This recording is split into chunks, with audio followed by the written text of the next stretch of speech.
And I might check in with my phone just to Yeah. see like anybody has a comment or if Okay, great. anybody's like asking a question. Ooh, we are live. I might. Okay. Hello, hello. Yay, I love it. I love it. I love it. Yeah. So, funny part, apologies everyone. If anybody was waiting for us since 1 p.m. 1 p.m. for me and 10 a.m. for Alan. Yep. Yet we grounded in and checked in with each other as obviously coming out and sharing anything with you and co-creating with whomever is watching now or will watch later. It is really fun to know that we tuned into our own coherence first. So I always like before these live conversations, podcasts, master classes, or anything, simply tune in into the now, into the field, into each other's hearts if I'm co-creating with someone, and check in because it's beautiful. Sometimes the last moments, something comes up. And Hmm. sometimes that Hmm. last moment when something comes up steers the whole life and the whole class and the whole conversation.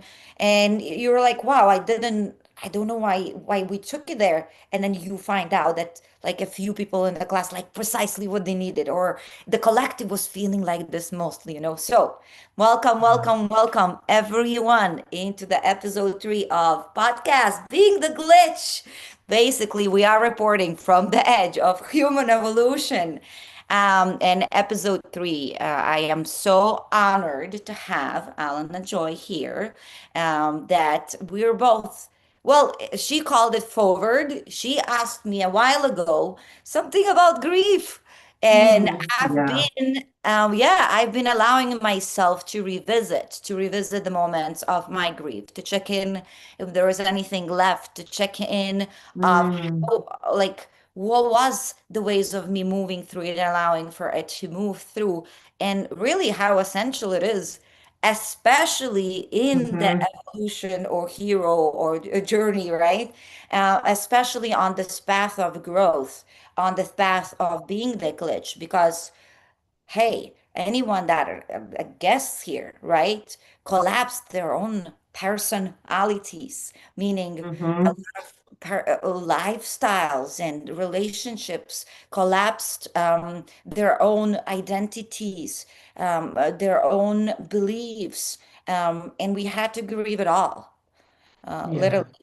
So I Yeah. am again honored because everyone that is speaking with me, co-creating with me, and right here in this container, rippling their own beautiful energetic signature, they all put themselves through that ringer. I'm not talking about having a hobby, of spiritual being and tapping a little bit in these meditations, so tapping into this breath work and doing it, rather really going through the rebirth, going through the collapse, being in Mm. these breakdowns, owning your grief, owning your pain, Yeah. owning that you were co-creator of it as well, right? Hence, again, thank you so much for each and every one of the guests, and especially right now, Alana, welcome, welcome, welcome. So maybe just to start, I do have a couple questions for you yet before we go into these. Hi, how are you today here? And what are you ready Yeah. to create? Or whatever you want to share, a couple sentences. Yeah. I feel I feel so joyful being here with you and connecting with you and everyone who's tuning in live or afterwards. Um, and I often reflect on this in myself because I feel I have so much access to joy. There's so much access to joy. It's right there in my name to remind me of our essence. It's in all of us. And what I've observed in myself and others is one of the reasons I believe I have so much access to joy is because I have gone into the depths. And this is where we'll be going today, into the depths, into the darkness, into the grief is, where we'll be focusing our exploration today. And something, that has struck me so clearly in my own awakening process and observing and supporting others is we don't expand in one direction. And there's been so much focus on ascension, especially the last 5 to 10 years, so much focus on ascension, and wonderful, right? There is so much we can tap into in the ascension process. And if we forget or neglect to go into the darkness, then our evolution is a bit lopsided. Our expansion's a bit lopsided. And that's what I've been observing in myself and the collective, is this kind of lopsided expansion. And so especially in these times of uncertainty and so much change and so much death, so much closure and destruction of structures that we thought were true, and inner structures, outer structures. There is so many endings right now, that if we don't feel and access our grief, we can't continue to expand. So Amen. didn't know that's where I was going to go, but yeah.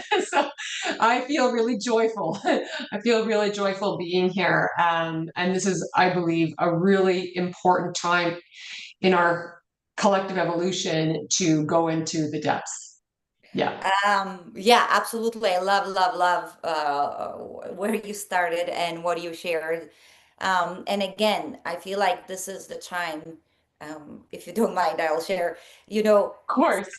like Alana just started to share her voice, and she's like, "Ugh, I know I'm leaning into expansion, hence I am having these little contractions."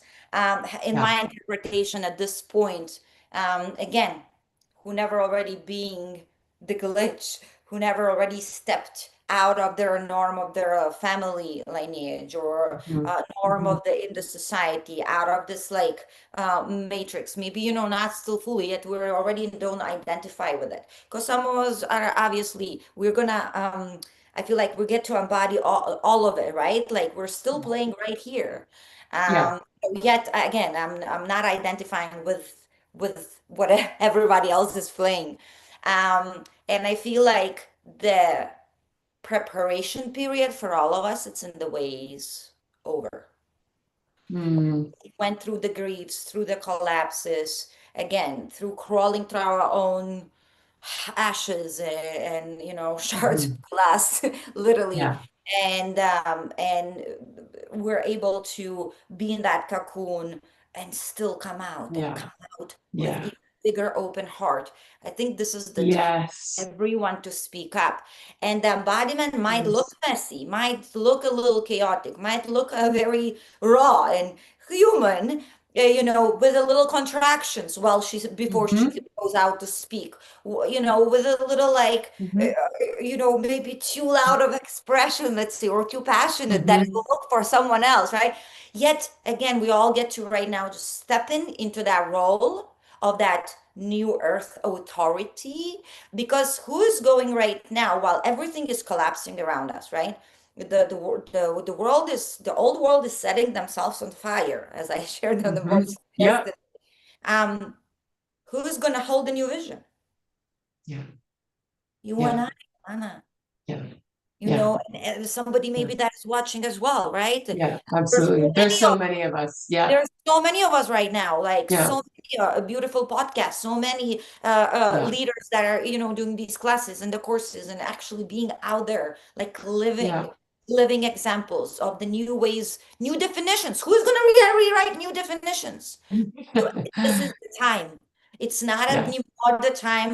That's how I feel for us to wrestle Hmm. with the old definition. Hmm. Like Bust it's those done. walls Now I down. might Yeah. be Yeah. wrestle, yeah, I might be Right. still wrestling with this new definition that is a little uncomfortable, yet I Yeah. am the one that gets to continue stand as this, embody it, and so on. So that's why I'm getting super excited again as well. Not, I still blank out before my master classes, and I get very nervous for a Mm. moment before I go on lives. Yet for me, Yeah. this means that it matters to me. I don't take Yes. the fear as a fear. It's like, oh, this Yeah. is very important to me, right? Yeah. Yeah. Again, Yeah. I'm still enjoying it, and yet I get to show up no matter how I feel. right? Mm, mm, And maybe mhm, in that real moment, I get to alchemize and to harness anything I get to harness. Because at this point, we are holding this original blueprint. We are holding the new structure of new earth. We are stabilizing it, anchoring more of it, making mhm, it really mhm, solid and vivid, right? So hence, I think this conversation of the grief, because yes, if you want to be able to befriend it, mhm, if you want to be able to become a lover of your own grief, right? mhm, And really be with it will be very challenging for you to evolve. mhm. Yeah, I Yeah, don't think it's even possible. It will be very challenging for you to be able to let go. yeah, Uh, yeah, so yes, yeah, hence the grief, and you'll go into whatever you want to go. yeah. After I ask you a few questions, Yeah, I I usually, just want to offer something that yeah, just came in as you yeah, shared. Yeah, yeah, there's a quote, Carl Jung, and I may not recite it exactly, but he speaks to what you're sharing here, and what I feel very deeply is that so something like our branches cannot reach to heaven if our roots don't descend to hell. Yeah, yeah. yeah. And so it's this, it's you right. It so when we're expanding, it is we have to expand in both directions or it's not complete, it's not whole. And so, and this is what I've observed in society is this repression of, I mean, even calling, emotions negative and positive, it's like there is no negative and positive emotion. There are ones that maybe feel more pleasant and less pleasant, but really it's all here for us. All of our emotions, all of our sensations, it's all here for us. They're messengers. And so they're all a gift, even if some are a little less pleasant. But what I've observed in humanity is that we were present for lots of valid reasons. And this repression is becoming, I observe, an existential crisis of grief, repression, because we're not feeling it. We're not deeply feeling it. And it's being projected out into our bodies as illness, into the world as war, and onto the planet as destruction. And so I believe this is a very critical time, and I believe it's not even a head experience. It's like I'm getting these really clear messages that this is the time that we need to feel our grief so that we no longer project it into the world. Yeah, Wow. yeah. So now I want to add on something else. It's like Okay, that's okay. how Alana and I can continue. By the way, Yeah. I didn't ask you before we started, like, do you have timestamp? If somebody can join us at 7 p.m. Pacific time, Right. we'll still be here. Yeah, yeah, we're gonna go all day. Yeah, yeah, And it's funny, do you notice? I mean, every time I do live or master classes, I gotta sit on the floor. It's funny. I prepared so cute the room and I was like, oh, I'll sit here. And I brought the little table. I was like, wow, I can't sit on the couches or on yeah. I really Grounding, am grounding. always, Yeah, yeah, I'm always on the floor. It's yeah, like, yes, that's the yeah, comfort. yeah, Yet,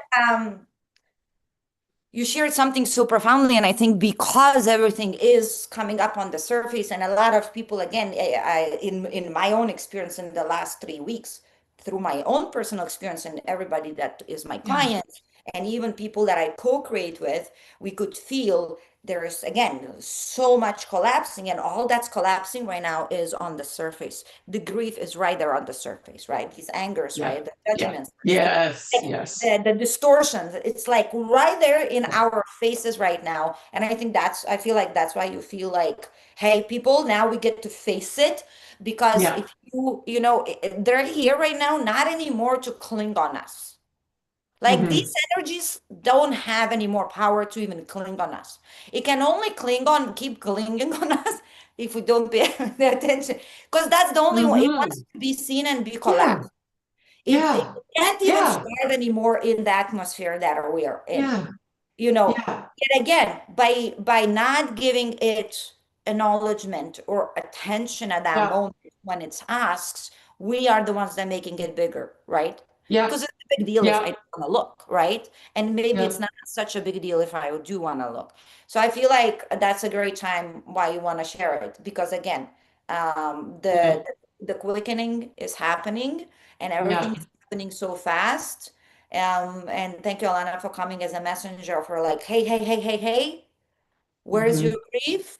Let's sit with Yeah. it and Yeah. let's understand. Sometimes our Yeah. understanding brings more clarity and it's easier to process the emotion itself, Hmm. right? Hmm. Sometimes we don't Yeah. need understanding. We can just go into the feeling. So it Hmm. depends. For me, Hmm. the Hmm. understanding always supports the process. Hmm. So Hmm. I'm very Hmm. strong. Hmm. Hmm. If I decide Yeah. something, Our I human decide. minds like to understand. Yeah, of course. Yeah, yeah. And Yeah. sometimes my head as well, it doesn't get an answer because if I see it wants to go into has to have a rigid Yeah. image, then I don't answer Yeah. to it. It's like I don't have an Hmm. answer, Mom. I'm sorry. It is what it is. Hmm. Flowing. So first, I feel like this is the time for us to really, like you said, not we because there's no way we can project it back anymore. So we just literally gonna Hmm. just distort ourselves, I feel like. As Hmm. further we go. Hmm. And then another Hmm. thing that came up when you shared, I'll share. Maybe it will support someone. Yes, a lot of us did not feel grief. And yet, I feel like it was such a distortion that it distorted to the other side as well. There are people that are still grieving 20 years later after their husband Ah, left them and moved on. yeah. 25 years later after one husband passed, Yeah. she still cannot go and enjoy herself. Yeah. Yeah. uh you Yeah. know that Yeah. so Yes. it's either I feel like it was so distorted that either we don't allow ourselves to go there, or like, what do you mean you're not supposed to be sad, right? Yeah. And then if it's a real tragic, then people expect you and are okay and pity you, and you're staying in this victim pity party for Yeah. half life or the rest of your Yeah. life. Yeah. Because I Yeah. have people that Yeah. have, yeah, pretty, tragic events, but they never Hmm. recovered. And I know families like Hmm. this. And because the Hmm. mom didn't recover, Hmm. the rest of the kids got so distorted, right? Because they lost one Hmm. son, right? Hmm. Or because, so Hmm. I feel like Hmm. it was not only that a lot of times we didn't know how to go and feel it, because first of all, our parents didn't know how to feel it. Yeah. Or it was such a victimhood mode that the grief became just your identity, Hmm. the honor, like that's what Hmm. you carry. And especially, I come Hmm. from Eastern Hmm. Europe, and that's why I'm sharing it. Hmm. For Hmm. I know a lot of Eastern European women up until now that carrying a grief or sadness or that burden is almost a chip of honor. Yeah. That's where they start every conversation, and that's why Yeah. their lives are Yeah. because wait, because Part of something their happened 30 identity. years Yeah. ago, you know. Hmm. So I would like actually to go even there as well to check in, like, okay, Hmm. maybe because we can't solve a problem with the same mind that created it.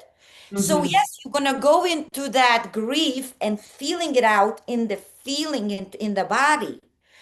But the head has to get out of that story, because if you're still in Hmm. the same Yeah. story, you will not be Yeah. able to feel it out till the end ever because you're still in it. Yes. Yes. Yes. It's like And consciousness levels, right? I yeah. cannot solve a problem the same consciousness level that created it. Yeah. Yeah. Okay, anything else to add here before we go to the questions? I'll just we could just keep Yeah, yeah, ripping yeah. off Go each ahead. I other, but love it. I love it. so yeah, I hear how for some their grief becomes an identity. And it can feel like a safe or a certain place to land. Like this is what is Yeah. now known to me is this identity of grieving. Yeah. My experience and observations show me that someone who remains plateaued with grief as identity haven't actually felt the bottom of their grief. They still have not fully Oh, accessed the yeah. bottom, Yeah. and that the bottom is the existential, fear, reality of our existence, that everything ends. Everything does end. And so if we can get to the bottom and make peace with that, right? And so I weave in also, my understandings of Buddhism and non-attachment, like getting down to the nitty-gritty of this human experience is that everything we love will come to an end. It will end.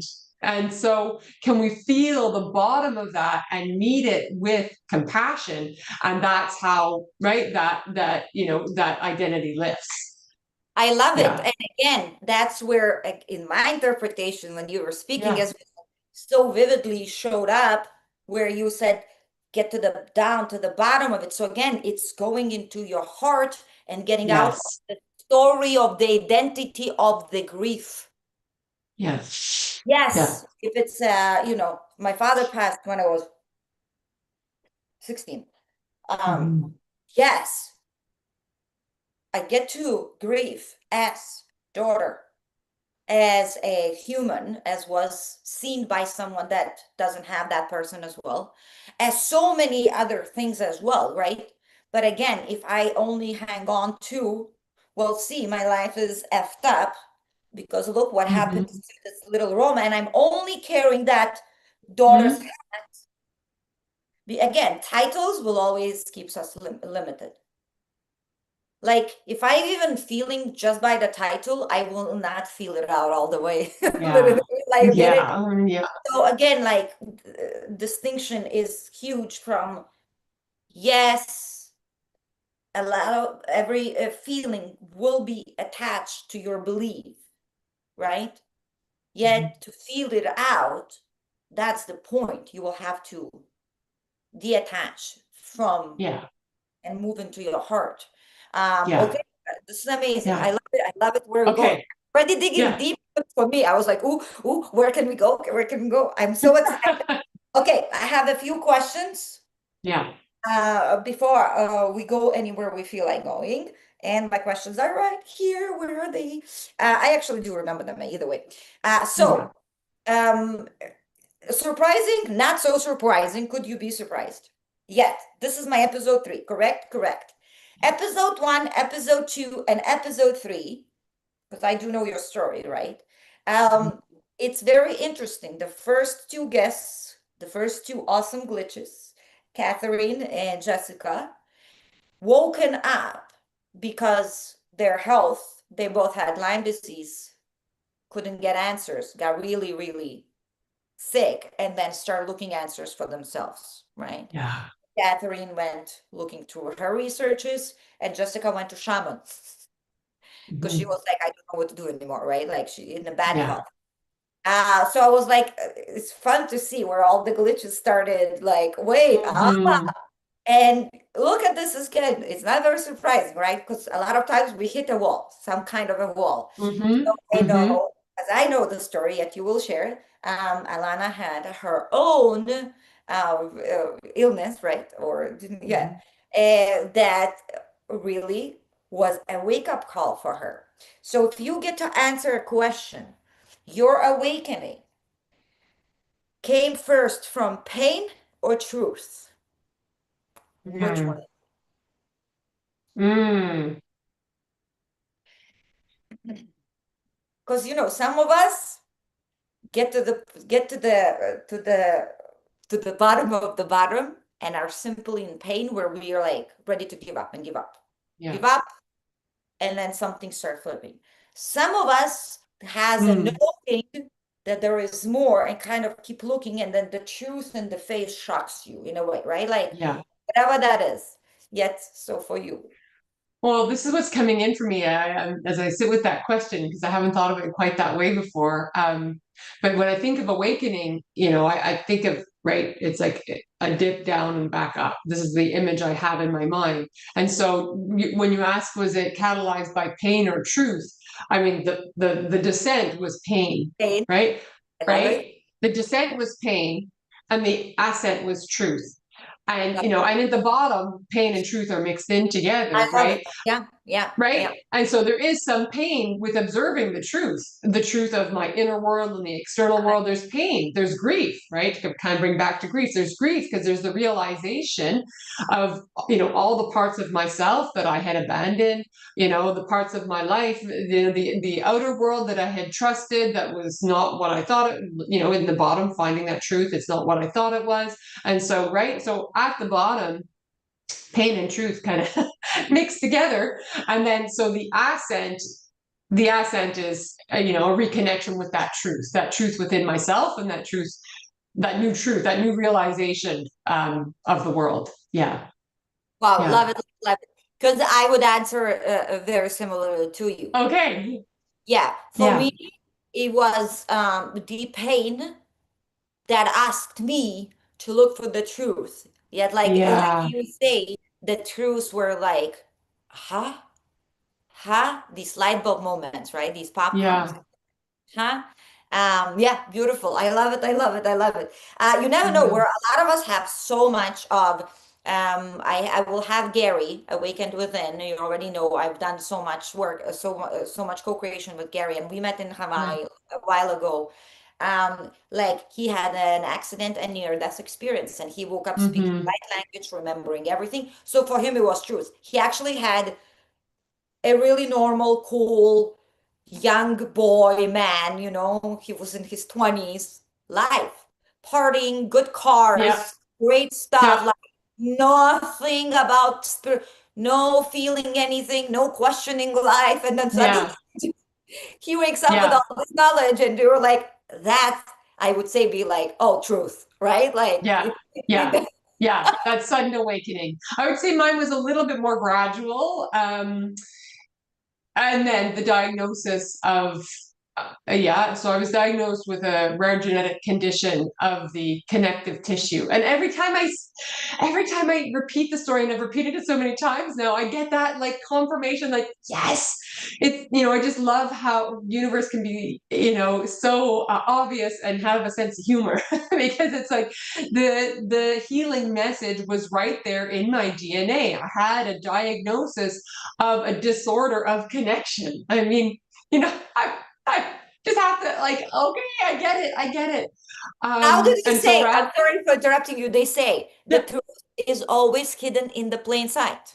plain sight, Absolutely. plain sight, disorder of connection. Okay, and so so this was in my late 30s that I was diagnosed. It's a genetic condition, so I had been expressing this in my body my whole life, and accumulated diagnostic label after diagnostic label, many, physical, mental, all these labels.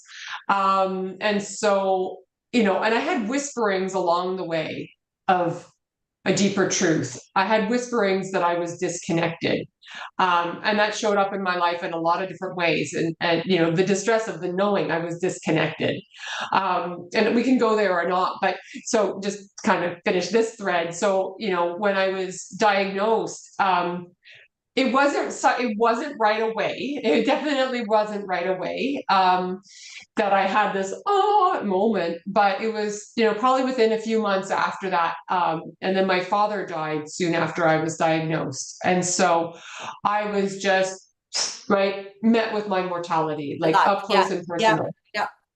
Yeah, like this we, of course, as humans, we know this human life is finite, and we live under this veil of control. Like we think that, right. Right, and so that veil of control was just ripped back, and I realized how finite this life truly is. And I had worked as a nurse. I was a nurse for 16 years, and so I had been intimately connected with life and death experiences, my own as well, and and those that I supported. And so it's not like I was naive to the fact that we die. I knew that. And when I was diagnosed with this condition, and there are varying degrees of disability for people with this diagnosis, and my son received the same diagnosis. He was quite young at the time. And so I was in this state of fear, right? And then my father died. So much fear, so much uncertainty, facing mortality and morbidity. Like, what is my life going to look like? How long is it going to be? And that's the descent. That was the descent. Yeah, accompanied by all sorts of physical sensations in my body, almost bedbound, right? Not, yeah. So my body was screaming at me to reconnect. Yeah. Wow. So repeat what do you call it? Connective tissue? So the name of the specific condition is Ehlers-Danlos syndrome. Okay. Yeah. Okay. Okay. Awesome. Yeah. Yeah. I never knew of it. Yeah. Yeah. Yeah. Yeah. Yeah. It's that And, so the Go ahead. connection, like literally the glue in the body is different. And I'm not going to say faulty because I believe there's so many gifts. There's so many gifts that come with being very flexible because I so many gifts with being very flexible in my body, in my heart, I'm very flexible. So I don't see it as a disorder. I don't see it as faulty or wrong. It is definitely different than, let's say, the typical body. Um, but yeah, I mean, the word connection just jumped out at me. And so I went on this journey of reconnecting with all the emotions, right? I mean, I can imagine many people watching, and I know you can relate to oh, you're too sensitive, right? You're feeling too much, right? Right? So I cut off those emotions, growing up, I cut them off. Yeah, The yeah, sensations in my body was giving me a lot of messages, a lot of messages. yeah. And no, cut that off because, oh, you're faking it or you're exaggerating it or that's not a big deal, right? So then I didn't trust my body anymore because someone else told me not to. And then all these whisperings from soul, right? These we could call it, paranormal experiences, these connections with something beyond. And I had many of these growing up, but could not talk about that either because that was woo woo crazy. Don't talk about that. So I had lived my whole life for 3+ decades disconnected, and so this was a real wake call. Reconnect. Yeah. Yeah, yeah. I love talking about, being too sensitive, being too loud, being too this. Yeah. As right now, all those too sensitive kids, right? Too obnoxious, too expressive. These are the ones that's standing tall and holding the new Yeah. structure for the new world. And yeah, Yes. you shared about your body.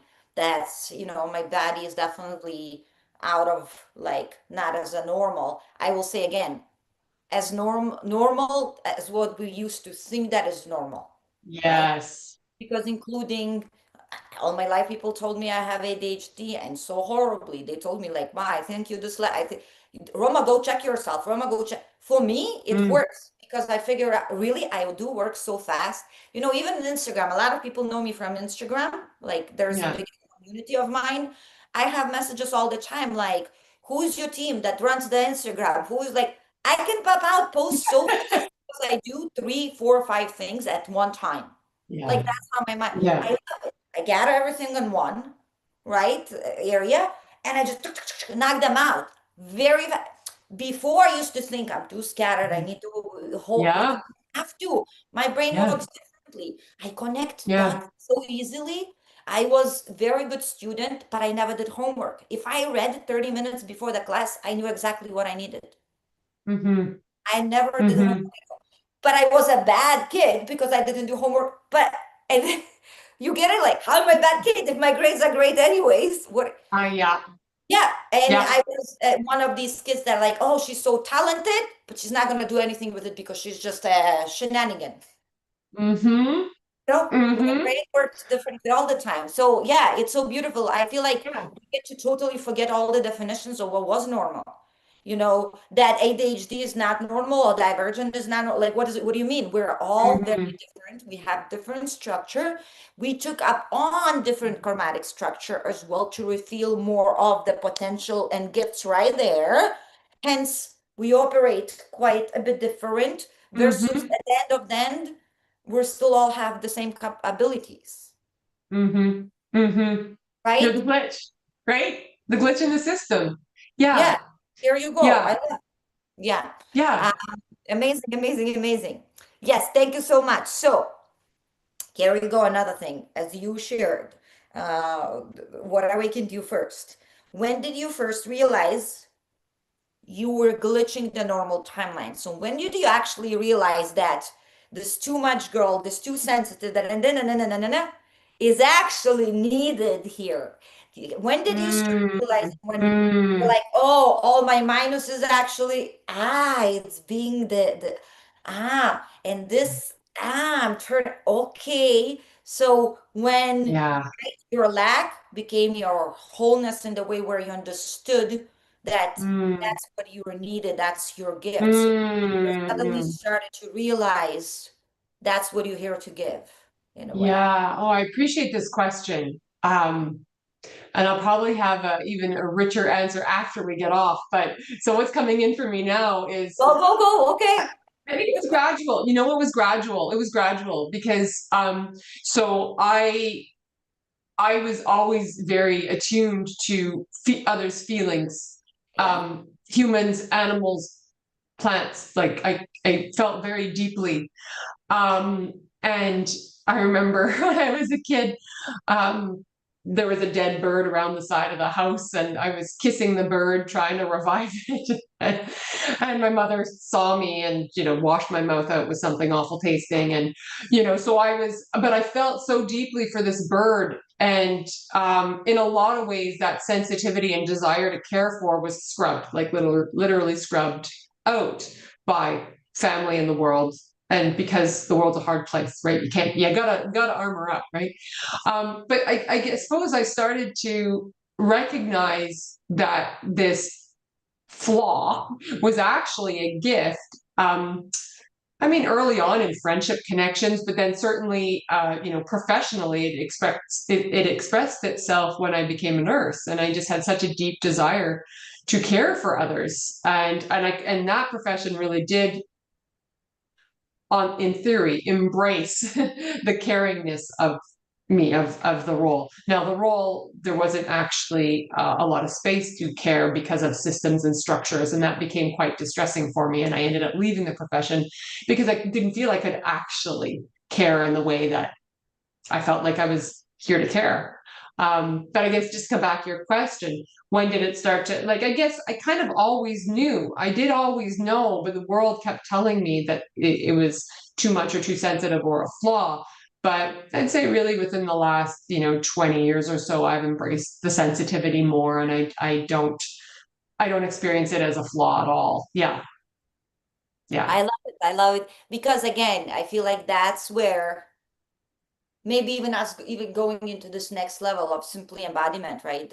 It's an age of knowing, but really it's all embodying our authenticity. It's not Yeah. anymore learning more knowledge. It's not anymore, oh, let's sit with try to Yeah. remember, no, like where are you Yeah. at? Be it full on. And I feel like it is important as well for us to like realize that even the feelings now that you feel, or I am still quite a bit in solitude because that's what my field Mm-hmm. requires. Mm-hmm. And I know that for me to be that coach that I am, to be that ripple, that lighthouse that I am, really, that's what it requires. Yeah. I'm this they call me Yeah. popular kiddo because really they're and when I'm with people I talk so much and I'm all in, very passionate and everything. Mm.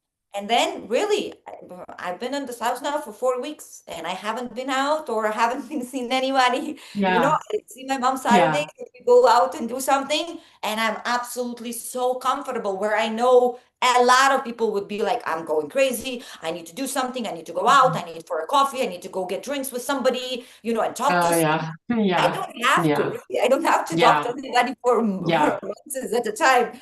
Yeah. So Yeah. it's very intriguing where even that I start owning, where in the beginning I used to think like something is wrong with me. Why Mm-hmm. I want to go Mm-hmm. out and Mm-hmm. cry? Why Mm-hmm. so want to pull back constantly. Like even in human design, I am 6'2", right? So six role model, exemplary human. That's the wisdom and two, hermit, hermit, hermit. Yeah. Like, so how are Yeah. you role model when you're a hermit, hermit, hermit? Like, Yeah. literally, Yeah. I'm Yeah. role model, and then I go in and just do my hermit thing. Um, Yeah. yeah, it takes, and especially now, it's okay if we're feeling more.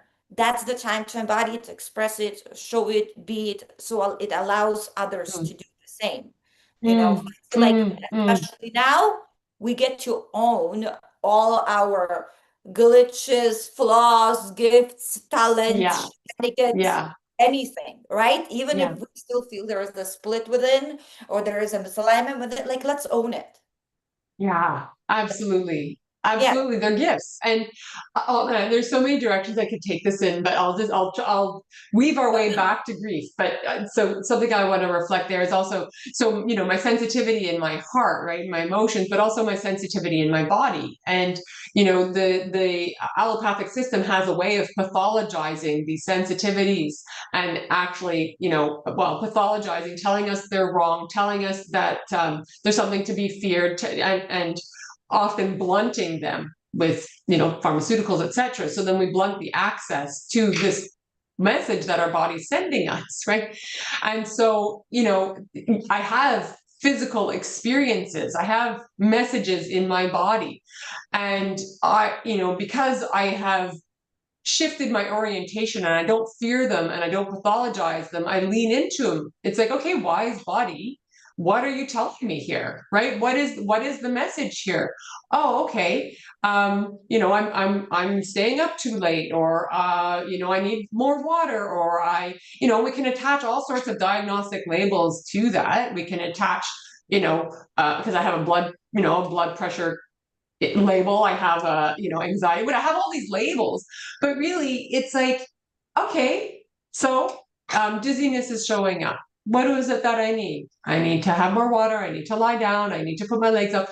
And so I think of people with chronic illness diagnostic labels as the canaries in the coal mine. My body, Oh, yeah, good one.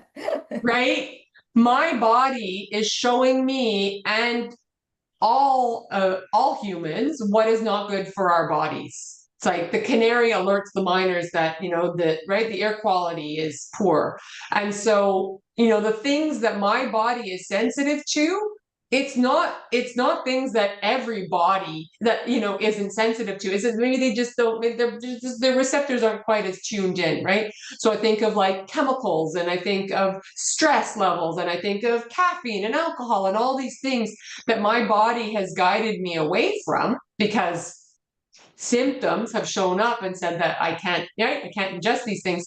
They're things that are not good for anybody. It's not just my body; it's anybody, right? So I think of people with chronic illnesses, canaries, right? They're alerting the rest of the world about what's not good for anybody. So I want to come back into grief around that, because there is certainly, the grief experience is quite palatable in all that, because there is the realization that, body does not, kind of maybe doesn't function as a typical body. And so this is one of, I went through some periods of intense grief around that, around not being able to do the things I wanted to do, not being, right, just not having the energetic capacity. And so, grief and I became very familiar all in that time, with my father's death, and body just kind of saying no more. And so confronting, right, the reality of life and finding meaning in life despite all the losses, right, and making, right, alchemizing that energy of grief. And because grief is love. If we didn't love, we wouldn't grieve. If we didn't grieve, there would be no love. So they really are just opposite sides of the coin. And so my experience of grief broke open my heart and actually expanded my heart's capacity, Okay. because it's one and the same. So if we don't feel our grief deeply, can we ever feel our love deeply? I would say no. If we're inhibiting our access to grief, we're inhibiting our access to love. Yeah. Oh, I see you buzzing. Yeah, yeah, it's buzzing. Yeah, yeah. I almost see it like a visual, Yeah. of like when there is so much love, right? The grief, there's so much love. It's full, right? It's full in that moment. And again, and I think that's why, we resist to go and visit there, because it does feel like something gonna break. You feel like you're gonna break. Really, you feel like you're gonna break. You don't know, Oh yeah. in Yeah. half, you don't know if your head gonna explode. Sometimes you feel like Yeah. ribs just gonna freaking open, Yeah. literally. And the pain, the ache is so physical. It's Yes. it's not questionable. It's not emotional for you in that moment, even. I don't think we feel like it's an emotion. You feel it. Yeah. You can almost Yeah. grab it like a real Yeah. It's thing. all in the body. Yeah. Yeah, yeah, absolutely. And like there is so much love that it's about to break open. Yeah. And Yeah. again, a lot of us, if I think about the grief, especially if I think because that came up last week with someone. Um, Somebody passed long time ago, yet their last conversation was very Mm, not coherent. And this person, a son of the father, and the son right now, 20 years later, is still in a huge grief and doesn't let yeah. the grief go because he feels Yeah. so guilty of the way the conversation Yeah. went. So I'm like, Yeah. imagining, like the grief is actually about, like, if we are allowing ourselves to go into grief, you will feel that grief, but you'll feel more love there. Yes. Yes. That's literally where that's what's bubbling, really. It's the whole the Yeah. love, the whole Yeah. the times you didn't give the love, the whole the times you didn't receive from that person, the whole Yeah. the times you want it and you didn't want it, and the whole Yeah. the time, like everything is just kind of, bubbling up and Yeah. makes it open. And if you allow it, that becomes your next standard of being able to Yeah. love, to express love, to receive love. And if you don't allow it, you kind of stay in that Hmm. last year class.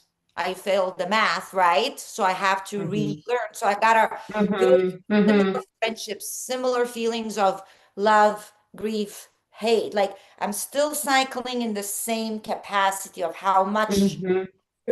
grief can I let move through me. That's how much love I mean. Because again, every time we dim the pain, the grief, that we dim the joy, it's not something Yes. you can just push a button. Yes.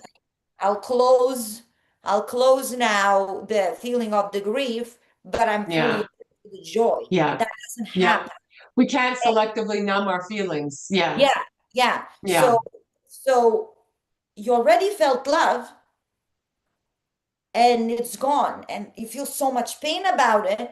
Hmm. Your Hmm. mind thinks, right? The Hmm. mind will Hmm. say, right, that there's only pain there.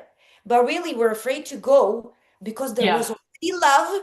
There's more coming. We just don't know how to handle it. Yeah, that's right. That's right. That's right. Yeah, because at the bottom of grief is love. I Yeah. mean, it's love. And so, but so many people will resist going there because right, it's painful. And so they, right, kind of contract and don't feel through to the bottom of the grief, and because there is love. And we can't, um our hearts, I feel this collective heart congestion because so many people are individually, right, congested in their grief, not feeling through to the bottom of love. And it is love that, right, unites us all. And it's facing this void, right? So this is what we're talking about, is like this void, this emptiness. When we face it, that's when we're truly free. Because or else it's just always kind of like this thing that we, right, we know it's there, but we don't want to fully feel it, so we numb to it. And our society offers us so many ways to numb to it, with alcohol and all sorts of other addictive behaviors, to numb to this distress of fully feeling. The distress is the plateau. If we actually feel the feeling to the bottom, there's no longer distress. It's just asking for attention. It's just asking to be seen. And compassion and forgiveness are key ingredients to feel our grief fully. Because like you're sharing about, the person who's feeling like the oh, I wish, the regrets. Yeah. The regrets. And so this is often why, someone may not feel their grief fully, because feeling the regret is so uncomfortable. But if we can meet that regret with compassion and self-forgiveness, then, right, we can drop further in to the grief and find the love. Yeah. Or just fucking give up. Like collapse. Yeah. It's like, hey, I don't know okay, I'm the worst Yeah. person in the world. Like even Yeah. allow that to yourself. Like Yeah. if for the moment there's like you can't let compassion inside, just be the worst at the worst, and let yourself beat yourself so much in that moment that really, because it happened to me a couple times in my life where Mm. I still allowed myself to really beat myself, and it was one of the last times. And Mm. then Oh, I love that. because Yeah. I went so all in, Yeah. then when I start, like I was beating a pillow, I actually almost broke my hand. I bruised all over because I was beating a pillow, but I was crying and I closed my eyes and I missed it and I punched into the floor. Yeah. And yet I was beating, I was calling myself names, I was calling out all the resentments, the Yeah. disappointments. I actually allowed myself to go into that anger. You're angry? Go into that anger. Yeah. Yeah. Because Yeah. again, if you're carrying shame, about this, you won't be able to grieve. If you're carrying guilt, you won't be able to grieve. If you carry resentment, you won't be able to go into that sadness. Yeah. Beyond all of it, sadness and then fear, love, right? Like beyond all of it. Yeah. Yet we can't. I shared with Alana, so I'll share with you all really quick. Very similarly, my father passed 16, and I was this out of norm kid that I always, Mm. in general, I dealt with deaths very differently than Mm. anybody else. So first of all, I Mm. always have an hysterical laugh at every funeral, and hence I don't go to many funerals. I have zero, like, it's interesting because even in in my dad's funeral, Eastern Europeans used to. Now it's becoming less and less popular. Thanks God. You actually invest and pay a group of people, chorus, for just loudly crying in the funeral. Hey, It's miserable. wow. Yeah, that's the Soviet Union used to be funeral. So you have Oh, like these 10 to 20 old people just crying and singing and crying and crying. wow. Wow. It was triggering me actually, and I was laughing with my friend. I was laughing with them the whole funeral of Right. my father. Wow. I was Yeah. like, what are they doing this fucking circus? I was 16. Yeah. I was such a rebellious teen. I was like, my father right now is turning in grave. I don't want this. This is what is this? What are they doing? I'm not crying. Why are they crying? Yeah. Yet, and I again, Yeah. my interpretation, because psychology and all these stuff always intrigued me. I felt like I dealt with stuff, and then in my Mm. 20s, I went into fastings and really like mental awakenings. I was going back to my dad and like writing letters and everything. I was like, oh, I grieved, and yet years later, I still understood, and I shared with you, right, that I was actually angry at my dad, but I couldn't Mm. get angry at him because, I mean, that's not okay to get angry. Yeah. Or that's dad Mm. you were talking about, and you are the daughter's the that's the Mhm. girl, right? Like, no. And that piece of anger held a piece of grief, held a piece of sadness, held another piece of love for myself, Yeah. for him, Yeah. my mother Yeah. as well, because it was easier to get anger at my mom for all the stuff Hmm. that I went through, not even understanding, right? That I'm redirecting my anger from my dad because I Hmm. can't be mad at him, Hmm. Hmm. so this is all holy and great and perfect, Hmm. right? Hmm. And this is all the mess. Yeah.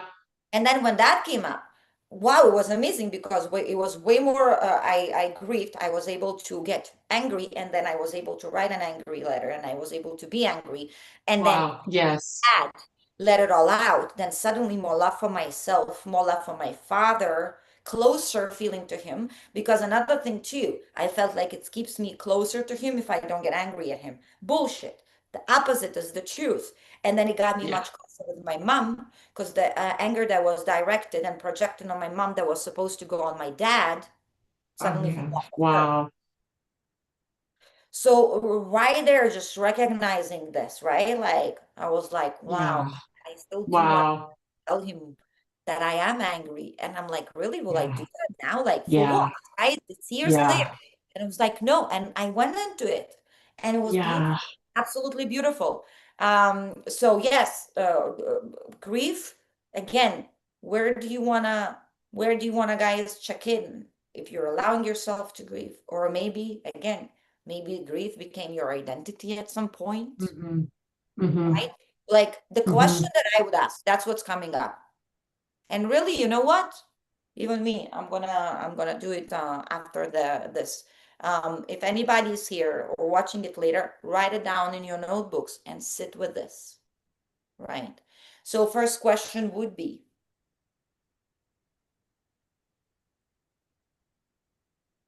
who would I be, right? Who would I be if I don't need, who would I be? How would it feel if I don't need to carry it anymore?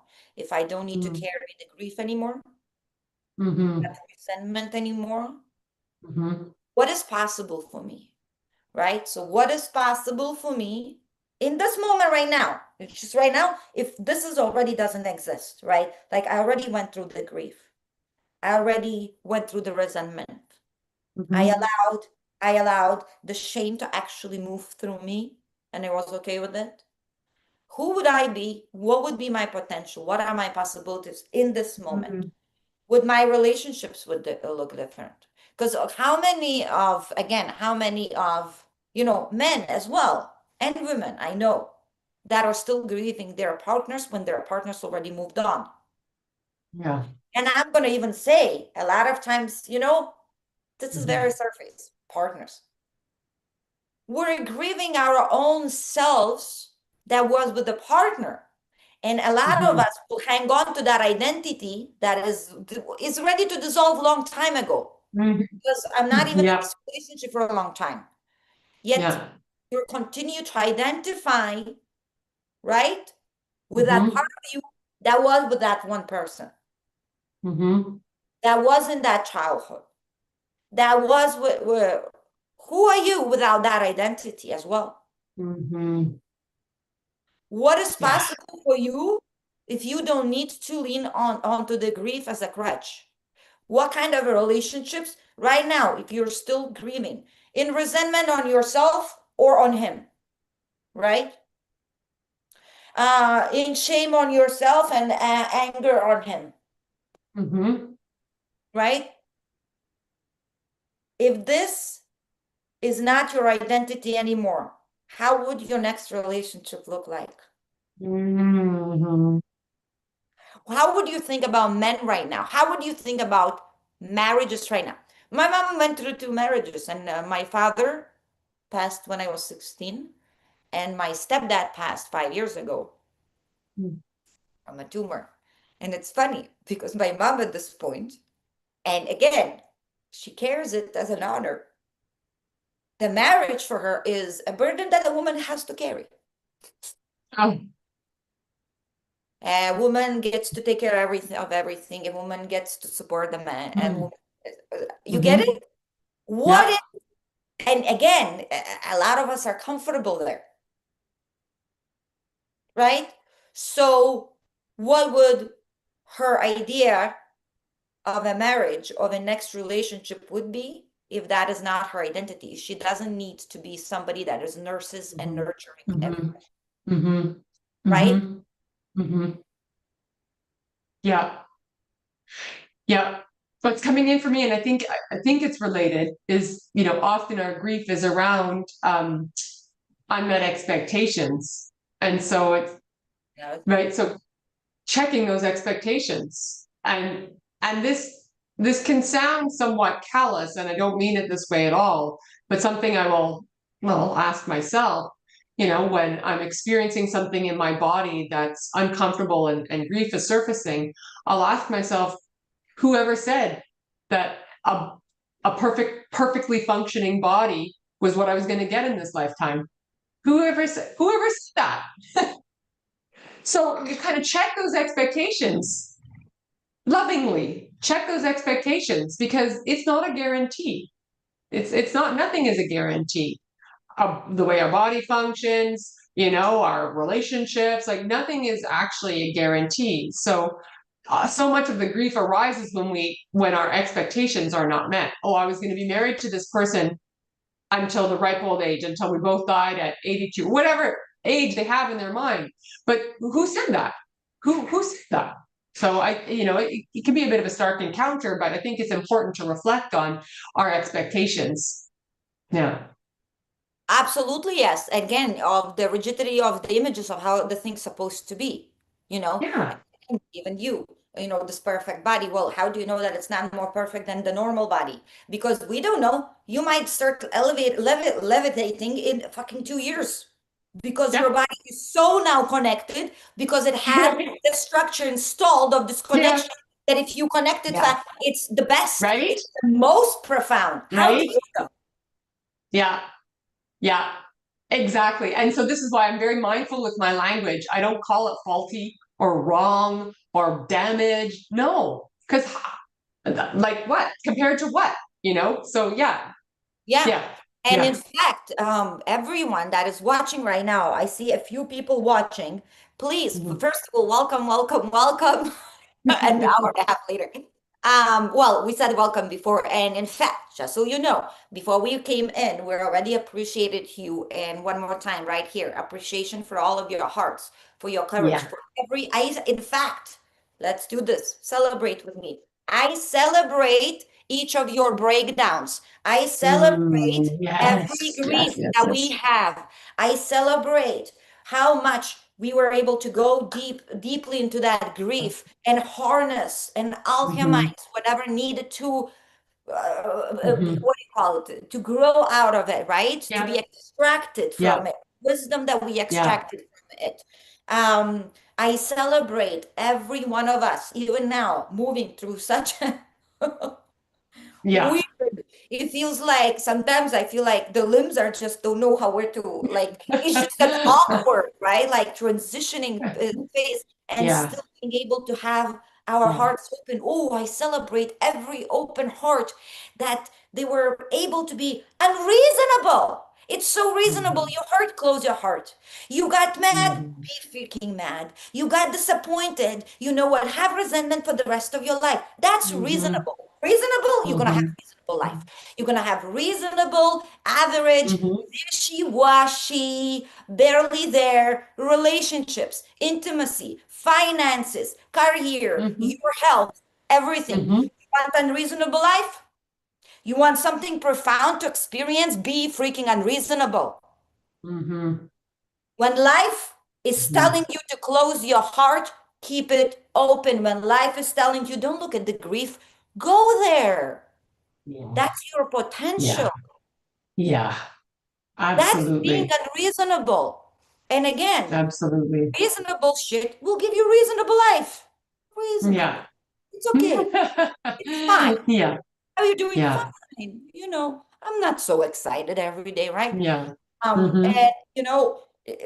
the other thing that keeps coming up lately to me, like, really, I wake up every day to a billion moments of now. Within every moment of now, another billion of Hmm. possibilities. Hmm. Hmm. So rich. I'm so Hmm. rich. In Hmm. every moment now, whoa, like I have a possibility of creating a book, creating life with, just laying down right here and snuggling with my dog. Oh, another possibility, go do yoga. Oh, another possibility, go for a walk. You know what? Another possibility, smoke a joint. Yeah. It's all, Yeah. do you understand? Yeah. Every day I Yeah. wake up and I have now, now, now, and it's every now another million possibilities. Hmm.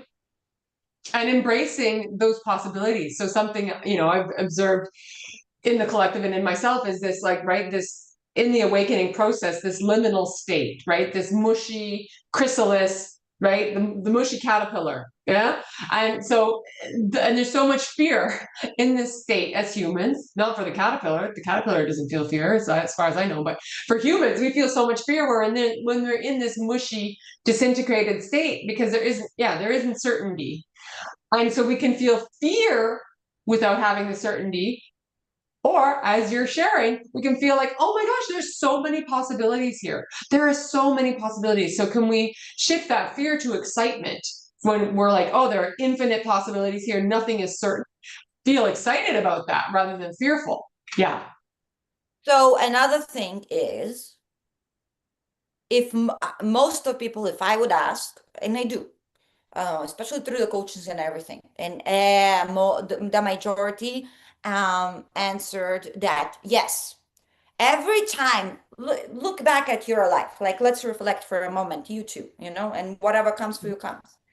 If you look at every uncertain moment in your life where you had Yeah. those fears, can you see the results every time? What happened after? Mm, Do you remember uncertainty as a first grader? mm, Of course. As a high school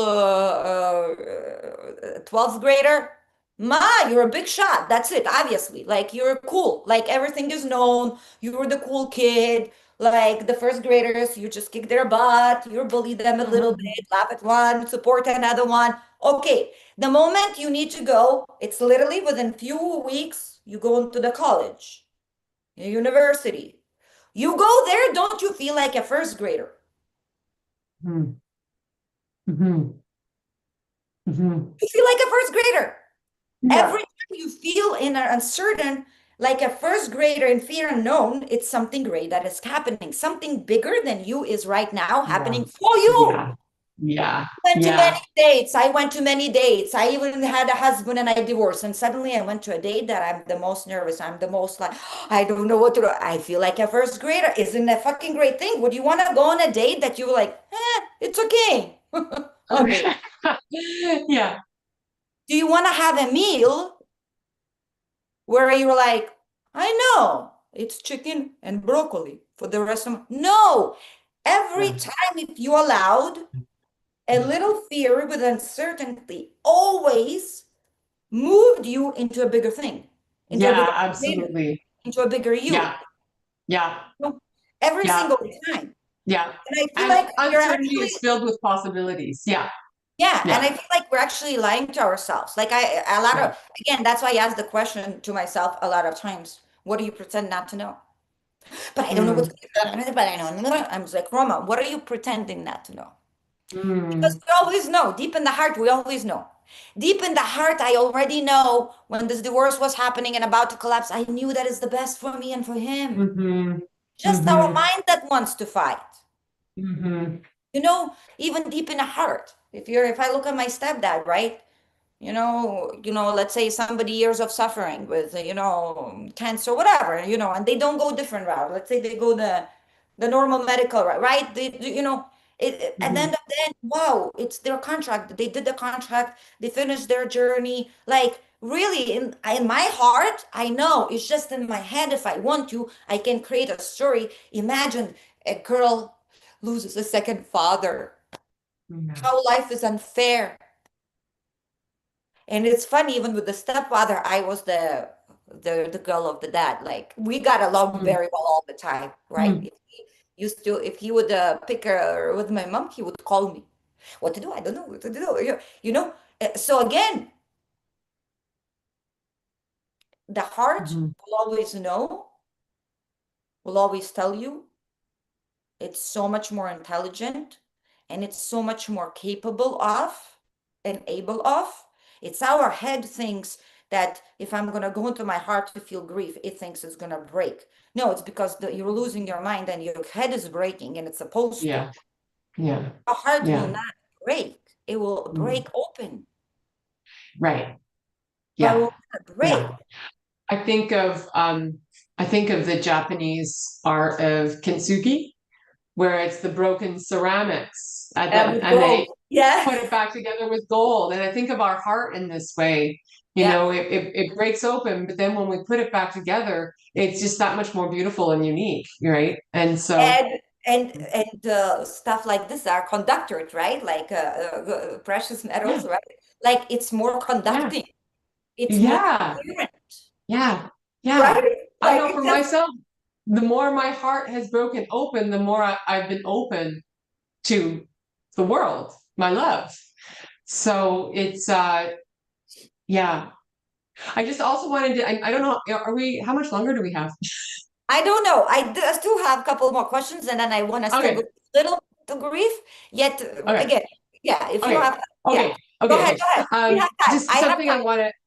I just want to reflect here too, and probably many people watching are aware of this, but just to bring it to the surface, that we're ending the year of the snake. 2025 is the year of the snake, and this is coming to an end. And so many sheddings. And so this is one of the reasons we're seeing so much loss, right now. On the personal level, people are experiencing so much loss, and on the collective level, so much loss, shedding of what's not true. Yep. And so this is one of the reasons grief is so ripe right now, is because we are going through this period of shedding, shedding all that's not true, and grief surfaces with that. We're going into the year of the horse, which is like, right, powerful motivation, right, direction, clarity. Yeah, yeah. And so to be, again, to look back to what we were speaking about before, we need to go into the depths, feel the grief to the bottom, come back to love to be able to run with the horse. If we're still stuck and not fully feeling all the losses from this year and other lifetimes, if we're not fully feeling it, it's going to be pretty hard to run with that horse energy, because that expansion is lopsided. So knowing that we're coming into the year of the horse, this is a great time to feel deeply into the depths, and right, to clear it out, to be able to expand into the joy. Yeah. Yeah, absolutely beautiful. And as I was starting to talk a little bit with whoever is watching, I shared that I really Yeah. appreciated you. Yet, if you are open, please, even if you watch now or later, put in the comments. I'll come back and I'll check in comments and day later and a week later and a month later. No worries. And then maybe we'll bring it back with Alana or whatever. Yet maybe there's specific grief that you're going through. Maybe you have more questions. Maybe you have a share.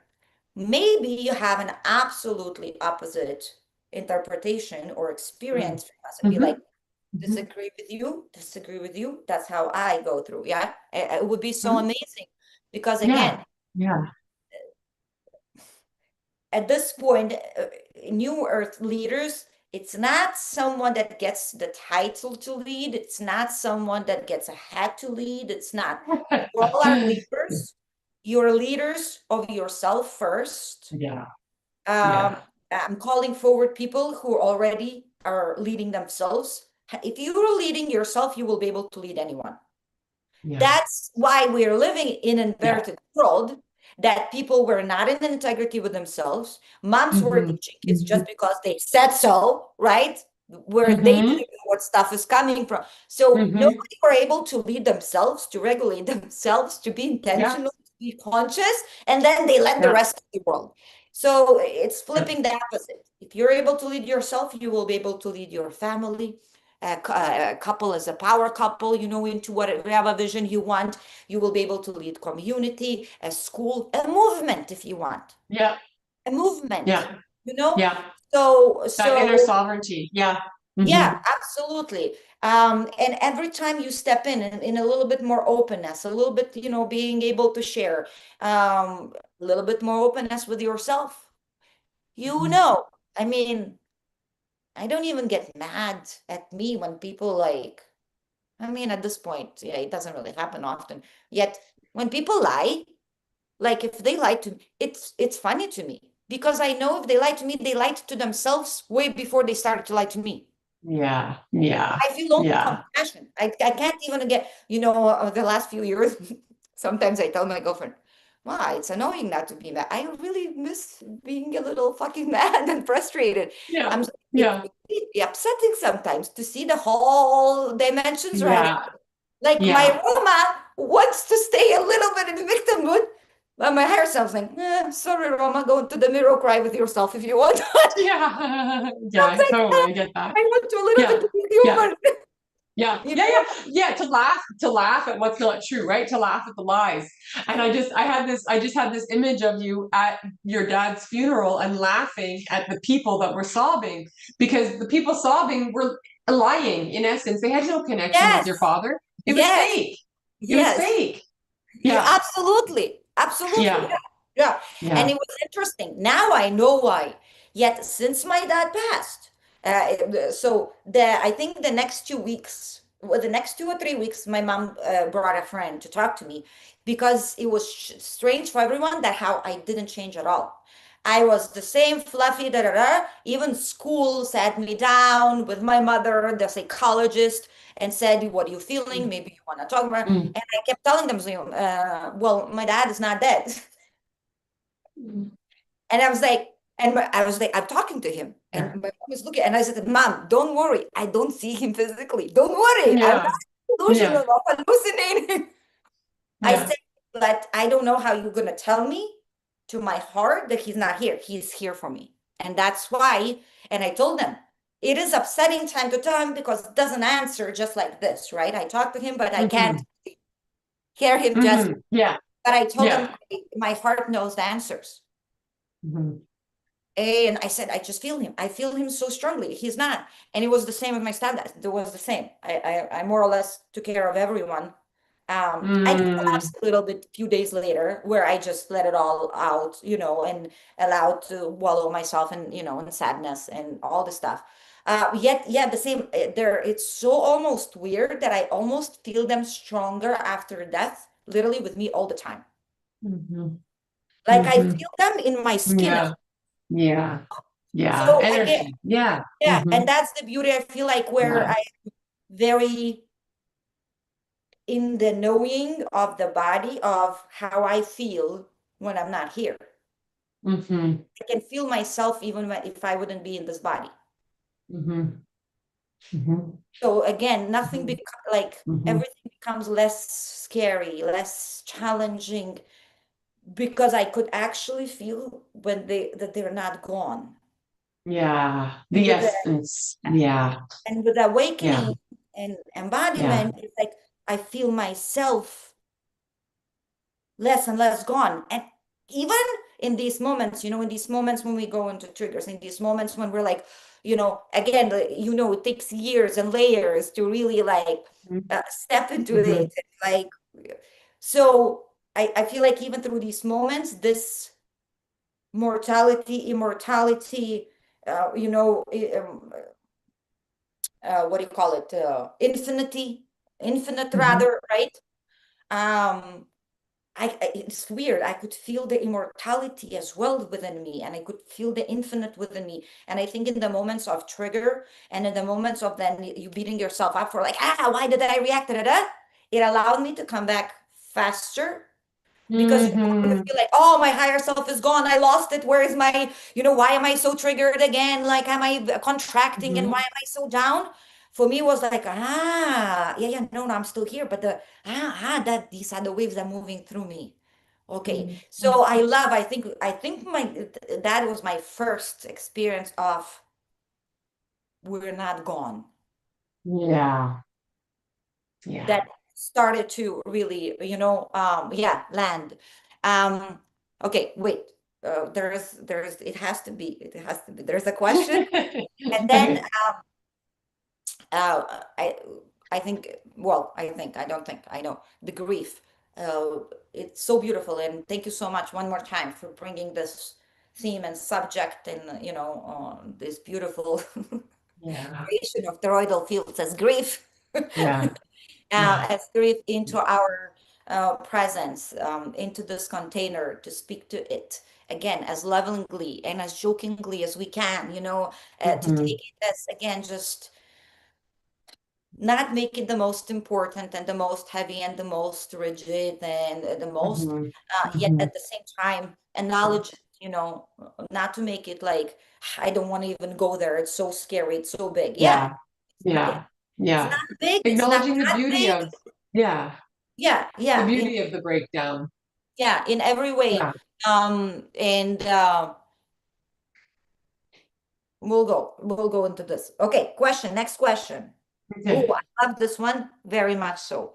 So if you get to pick one of your identities, one of your collapses that had to die, it was most vivid, maybe most painful for you in that time, right? For your real self to emerge. Again, a lot of us Mhm. go through many, many, many of these. Maybe I have like two very vivid Dark Nights of the Soul. One is the word, like, yeah, 2012. Yeah, then I had many, many ones. And I know many Yeah. identities of my dying, but some of us have this one that really struggled with most, right? Or it was a big cost, right? A family Yeah. member, then suddenly I'm not a family member. So what would you say for you was the identity that was maybe most challenging or biggest grief maybe, right? That Mm-hmm. you actually had to grieve the most to let go of. Mm. Hmm. I mean, they were all significant. And that first, um, the initial catalyst with my diagnosis and the grief of the veil being lifted that I could not rely on my body to function as perfectly. Um, yeah, the not no the uncertainty in body, like the uncertainty. Certainly, like throughout the span of my lifetime, the uncertainty of what that was going to mean. But even in like the day to day, just uncertain moment to moment. And I still experience this. I mean, I have access, such tremendous capacity within myself to heal. And part of the healing is making peace with whatever's showing up in my body and not automatically trying to push it away, fix it, right? So if body is saying you're not climbing a mountain today, that's it. And so being with the griefs that might surface with that. And so yeah, for me the most profound grief, well, that was sort of like the catalyst to waking up to the uncertainty of Yeah. my body. Yeah. And yeah. So what I'm hearing is the identity of I am young, life is Hmm. ahead of me. I can do whatever I want. There is so much time ahead of me. I will Yeah. do it later. Like I literally hear this Yep. all, and then All suddenly your face exactly. like, I don't know if I can do it. Hmm. I don't know if I have time. I don't know if I will be able. I don't know if I'll get to that holiday or that, right? Like, I don't Yeah. know if anybody will have enough power or energy. I Yeah. don't. Wow. Yeah. Okay. Yeah. And I'll just share a little snapshot from my life to kind of bring it to bring Please. it, Yes, yes. create a picture. So it's happened, several times throughout my life, and I need it very differently now than I used to. But occasionally, my body is very depleted of energy that I like, making my kids breakfast. I have to sit. Like I cannot stand. I need to sit while making breakfast, and and I have this, or I used to have this belief that my body will just do whatever I want it to do when I want it to do it. And so these, pretty regular reminders that like, no, no. So I mean, there is a lot that I can do to care for my body, to optimize its energy and function. And yes, and so much of the wisdom that surfaces when living with air quote chronic illness is expanding the capacity to be with what is. This is just simply what is. We don't need to fix it. Like be with what is and feel the grief of what is. Um, yeah, Okay. Beautiful. Wow. yeah. It's again, the detail, the devil is in the details, and the most profound moments and experiences, and really in my interpretation even most profound decisions are these micro moments, these Yeah. mini steps, these like the every now can be more profound than a Hmm. biggest party of the whole family to get right. Like, yeah, and that's the beauty. It allows us to pause. I feel you said so Yeah. profoundly with the chronic illnesses as well, how it's categories of the minors, right? Um, and there is so much information really for us in the plain sight. Hmm. There's so information, so much potential for humanity in these bodies, in these symptoms, all right, in these Hmm. expressions of the body, if we were just all go within and pause, right? Like, imagine right now, like, okay, half, 50% of the United States, right? I can talk about Lithuania, only 3 million right there, right? Mhm. Let's say 1 million fully on for 30 days goes within. I Mhm. mean, we level up the whole country within 6 months, Yeah. like this. If they go all in and start resolving everything within, Yeah. and then comes out and adds value, goes Yeah. within, Yeah.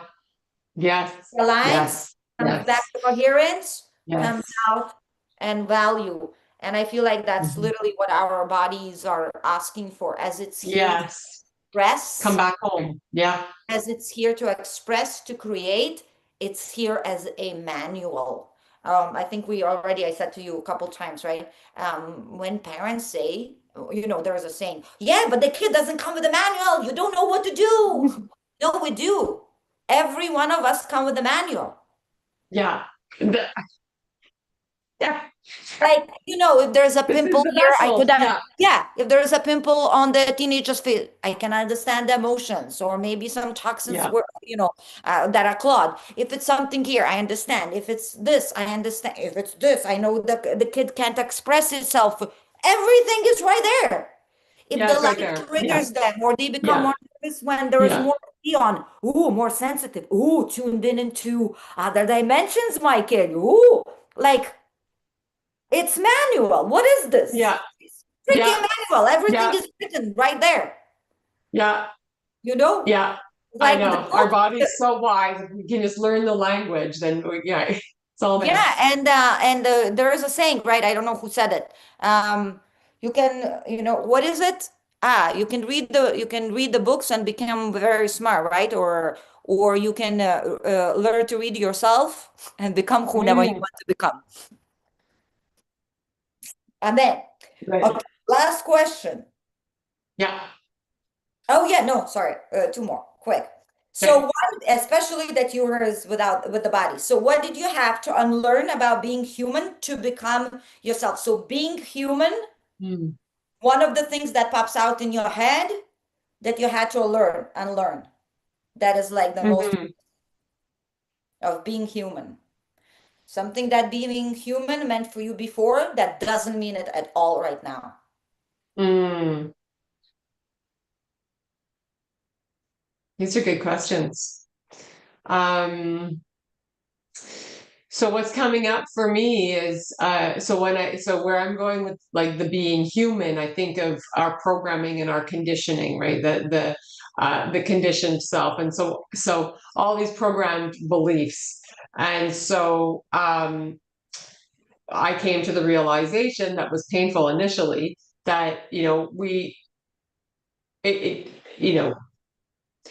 it does not support our soul to adapt to society's rigid boxes, and so the release of the conditioning, the release of the 9 to 5, the grind, again, like we're kind of talking about around expectations. My life is going to look like this. This is right. So these are all beliefs that we've been programmed to, like, this is just what the human life is. This is just what you do, right? You get married, you have 2.5 kids, you have a picket fence. I mean, so there are a few different options of templates, but there's still a pretty But that's limited about it. menu. Yeah. All right.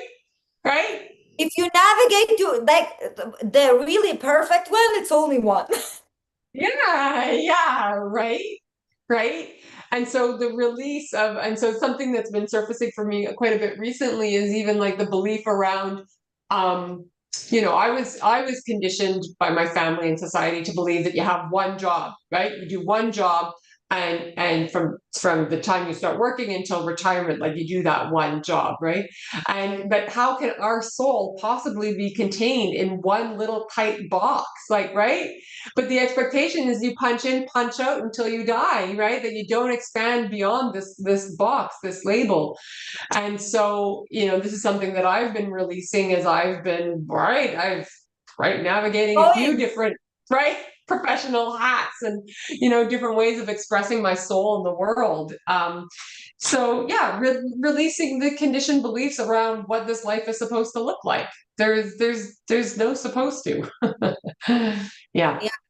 Yeah, I love it. I love what you're sharing. That yeah, I think for me that's one of these truths were really like hit in the face as well. Like, oh, nothing has to be, and I knew it. I felt it. I felt because Yeah. there was such a it. So for me, it was celebration. It was a mind blown. Yeah, it was more so celebration because me in the family, in everything, even between my friends, it was like even my best friends, really, they were like, "What are you doing with your life? Why can't you Yeah. just lane and settle? Settle." They Right. used to tell me the word Right. settle, and I tell them, "I don't understand where you want me to. What do you mean settle? What is the settle? Right. You come here to settle? What is this?" But right. Yeah. So for me, it was the biggest kind of like confirmation. Oh, I'm not as crazy as I thought.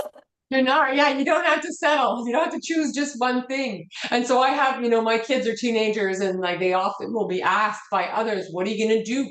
What are you going to do when you grow up? And I don't ask them that question, like what excites you? And reminding them that they don't need to, wherever they start doesn't have to be where they end, you know? Yeah, yeah, Yeah, yeah, yeah, absolutely. It's yeah, just like you come in and it's just the entrance and you can play, right? yeah, You enter yeah, a game, like here you yeah, go. yeah, yeah, Um, yeah, yeah, yeah. Love it. Okay, last one. Which truth cost you the most? And again, when I cost you, when I say it doesn't mean it's bad, right? Because again, being the glitch, there is a cost, right? There is a price. So, for example, mm, it requires me more solitude, and sometimes at this point, my ego and Roma is not upset or fighting for it. Yet, there was a challenge for me being a female, uh, you know, um, 10 years ago, living downtown Chicago, and like really not being intrigued mm, to go out, not being intrigued to date, mm-hmm, being intrigued to, have, full solitude on. yeah, I felt like, why am I even here in the high rises and in yeah, between these restaurants and clubs? Like I was so not intrigued with anything. mm-hmm, And it was a cost of like these relationships falling off and you get it? yeah, So again, yeah. yeah, for as you were going as an ego through like what felt like a biggest cost that you had to let Yeah, go. Again, a lot of us lost families, lost husbands, lost yeah, friendships, lost yeah, jobs, yeah, whatever. Yet, yeah, lost yeah. dignity. Certainly, there have been a lot of losses in this right awakening process. Many, Yeah, many changes. Oh, hi, doggy. yeah, he's And walking so, around. yeah, yeah. So, I mean, to choose just one, what came up for me as you were Like, yeah, sharing whatever is, comes first. Because yeah, I yeah. So, know, the one some that of came them through. some of Hmm? us, some of them, like maybe we move with heavy, but some of us have like, oh, this one I remember so vividly. Like that was like just Yeah, yeah, nasty. yeah, yeah. Yeah. So, as I became more and more in tune with my body and not pathologizing my body and like, right, being with the messages in my body, I came to understand health in a very different way. And I was listening to my intuition in a way that I never had before. And so the cost of that was losing my job because body was saying, giving me some guidance around, yeah, what's good for it, what's not good for it. And yeah, I lost my job. And so, and the stakes were high, so with the job loss, I lost security, I lost, right? All, yeah. So the stakes were very high. But I knew that I couldn't choose any other path. Like I could not deny what my intuition slash body, how it was guiding me. Um, and so at the time, it felt like a huge loss. And now I mean, And now well, I you're just like, couldn't imagine have taken a different path. Yeah, no, and now you're like, oh, the security I was grieving and I felt like it's a lost was an illusion. Ah, exactly, exactly. exactly. That security was all an illusion anyways. So it's Absolutely. like, Yeah. Yeah. right? Yeah. And Yeah. I feel right now we are in a place where really we will not have, we will not be given anything to hold on to. No. Yeah, Yeah. no, the images Yeah. of how it's supposed to be, no, like anywhere. Because if I look at the last months, again, all the coaching calls, all the people that I'm co-creating, even people that already went through all the ringers and are there really, the things are collapsing in the way that if we had an expectation, any still fear a little bit there, or like feeling very, Yeah. like very comfortable, they're like, oh, I got here, like it's being pulled Yeah. to for us to fully bloom Yeah. into that lotus, literally, right? Lotus Yeah. flower, right there, quote unquote, Yeah. quote. Yeah. Like, hey, that's the freedom, that's the liberation, you needing nothing, right? Yeah, Like, the anchor is us. We are the yeah, anchor, right? We got to anchor within us because we're in this, right? We can't hold on to anything. And so making friends and making peace with grief is going to support us through this, all these losses, all these realizations that of the illusions, right? The loss of, yeah. And so, yeah, anchoring within self to make peace with, yeah, those yeah, losses. absolutely. So right now, I just checked if there's any chats. There's nothing is the chat. Yeah, there are still a couple people watching. Few. Oh yeah, like seven. Okay, cool. Okay, Uh, hi. yeah, so I will say I would love to go into a little honoring, I'll call it, of the grief. I have nothing prepared yet, so something is coming. Something is coming, and I will actually invite everyone right now. If you're just kind of watching and doing something, come back to this portion. It's going to be at the end. It's going to be a mini ritual for you, to honor the grief, to release it further, to dissolve it further. Maybe even check in that it wasn't yours, because Mm, that's another place that I would mhm, like to take. There's so much grief that I was carrying that wasn't mine. mhm, Like that's grief that I didn't want to look, it was mine. The 99% of the rest one, none of them was mine. mhm, Like mhm, the mhm, shames that are all like I'm this or that, and then grieving the lost relationship with my mom or my sister was never lost. It only was projected on me the way I'm supposed to be with it. Like mhm, really, I wasn't even grieving when I realized of the no thing within me.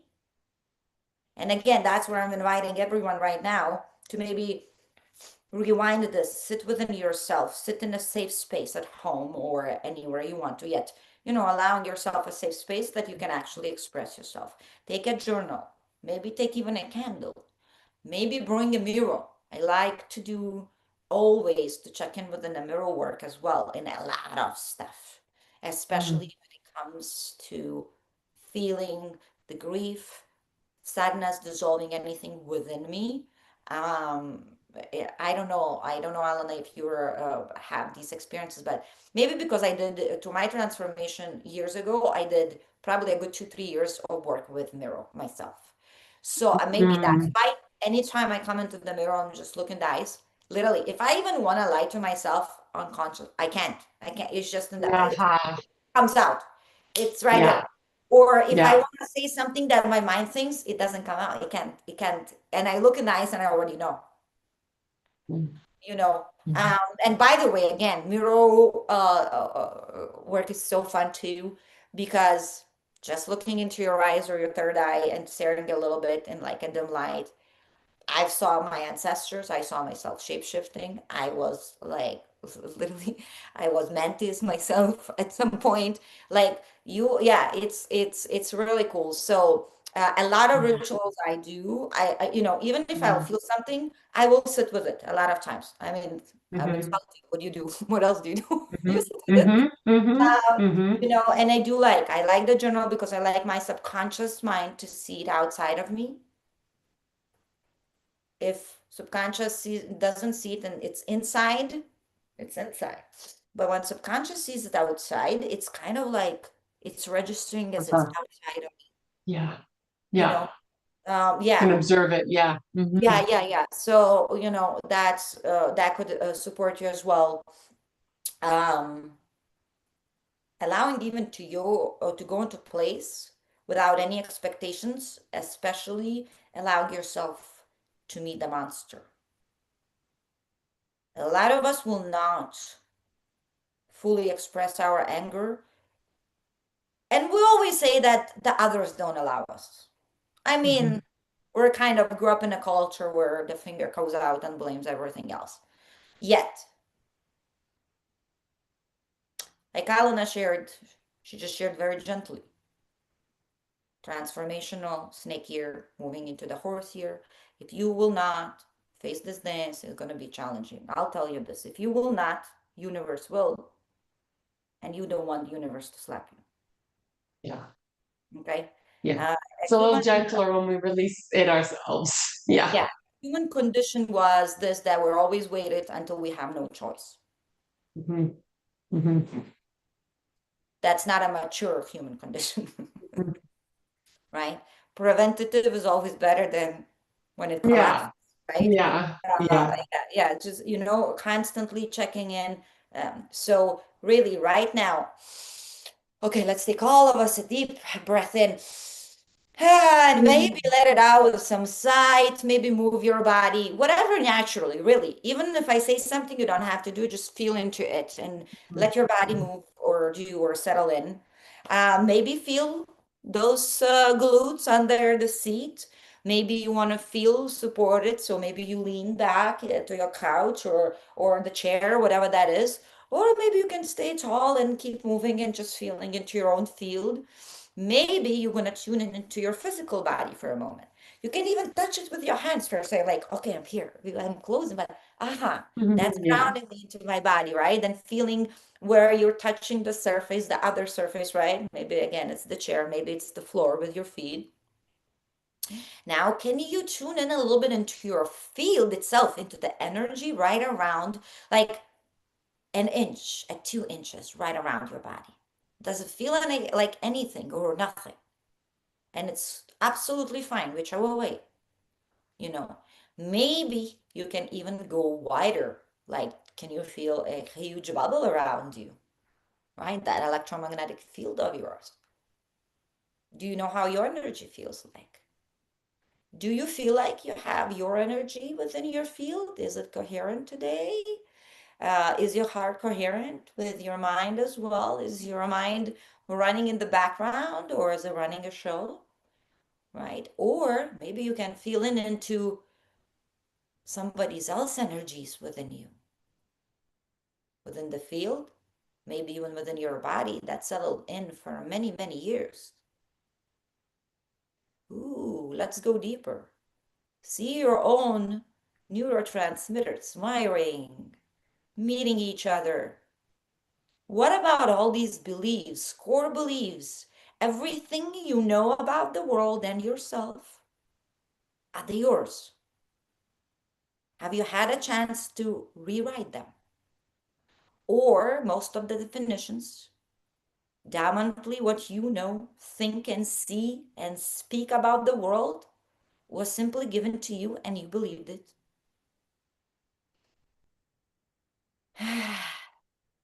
Whatever came up, whatever you're feeling or seeing, take a couple, two, three deep breaths in.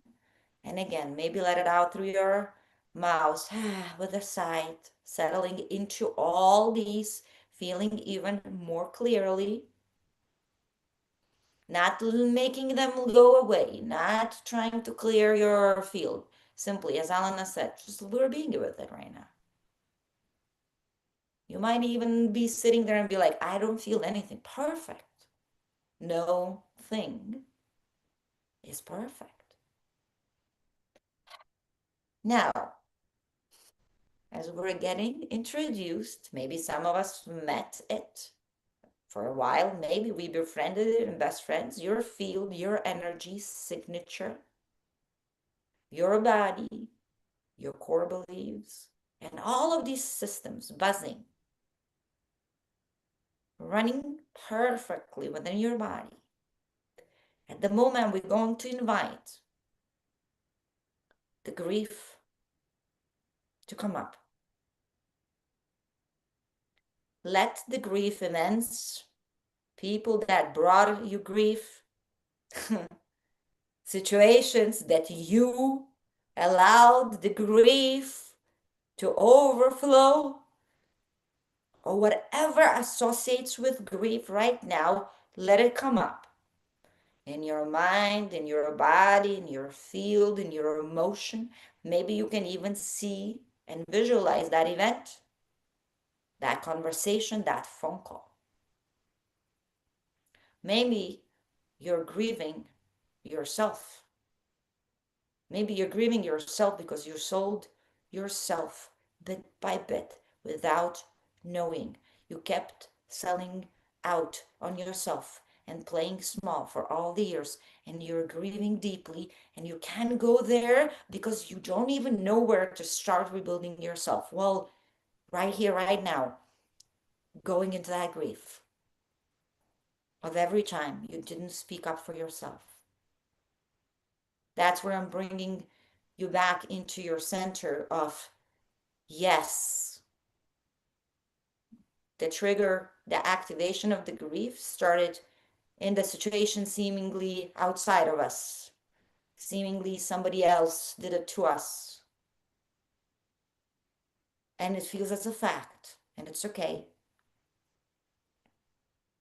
Yet right now, within the depth of your heart, as deep as you can go today, can you bring up every time you actually brought grief onto yourself? So wherever you're at, maybe somebody did it to you. Maybe you did it to yourself. And then you will understand, you will feel, and you will know it happened for you. You didn't do it to you, you did it for you. They didn't do it to you, they did it for you. Yet for now, can you find it? Where is it in your body? Maybe you're visualizing the person in the head and the situation. Maybe the moment you visualize it, your heart contracted. Maybe your stomach kind of ached and your solar plexus contracted. Maybe the whole body got almost dizzy and heavy, and maybe it's in your hips. Maybe your head starts spinning. Or you want to almost lie down, or maybe you're nauseous. Maybe it's in your throat. Maybe it's in your tears. Maybe it's behind your eyes. Where is that grief? Maybe you can go with your hands and touch that part. Maybe tap on it, not trying to dissolve it right now, calling it forward. Let it come up fully. You're tapping by letting it say, hey, I'm here with you. Come with me. Come here. Now, if you have the mental story, let's go into that mental story. If you don't have, allow that feeling continue to grow in your body. Let that fear, that grief, that sadness, that resentment, that disappointment, maybe that's anger, come over you. Get bigger. It's okay. We're like literally calling it forward to sit with us. If you do have a mental story, let's go into that mental story for a moment. What did they say? What happened? When did you find out that you're not good enough? When did you find out that you are mortal? When did you find out that that's not how the world works? When did you find out that you will have to earn it? When did you find out that the life is so freaking scary that you can't anymore? When did you start feeling that fear for that grief? What was said? What was unsaid? What was withheld? Was it a chaos? Was it intentional?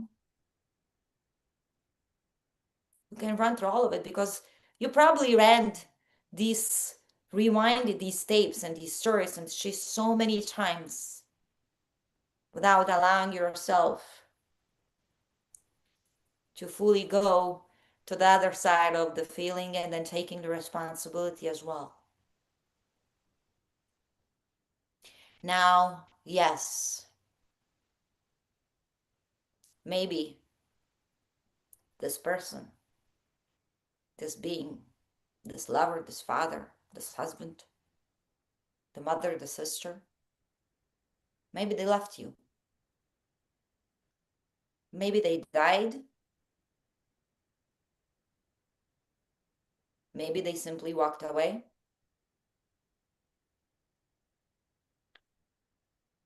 Maybe they dismissed you and abandoned you.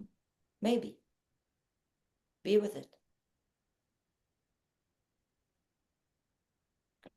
Maybe this event allowed you and was a permission to close your heart.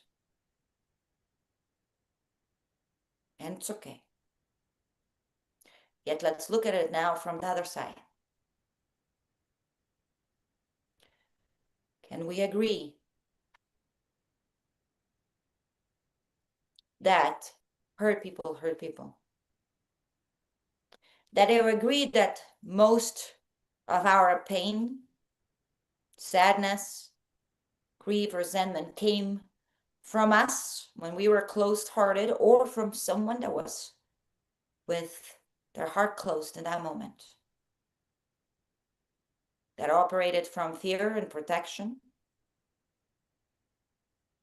And when we operate from fear and protection and closed heart, we hurt others as well. Can we meet just there?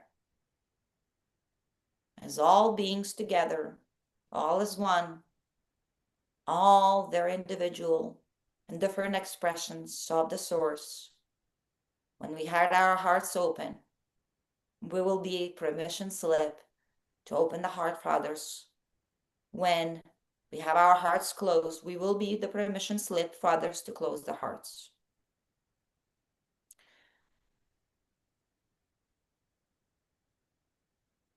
Beautiful.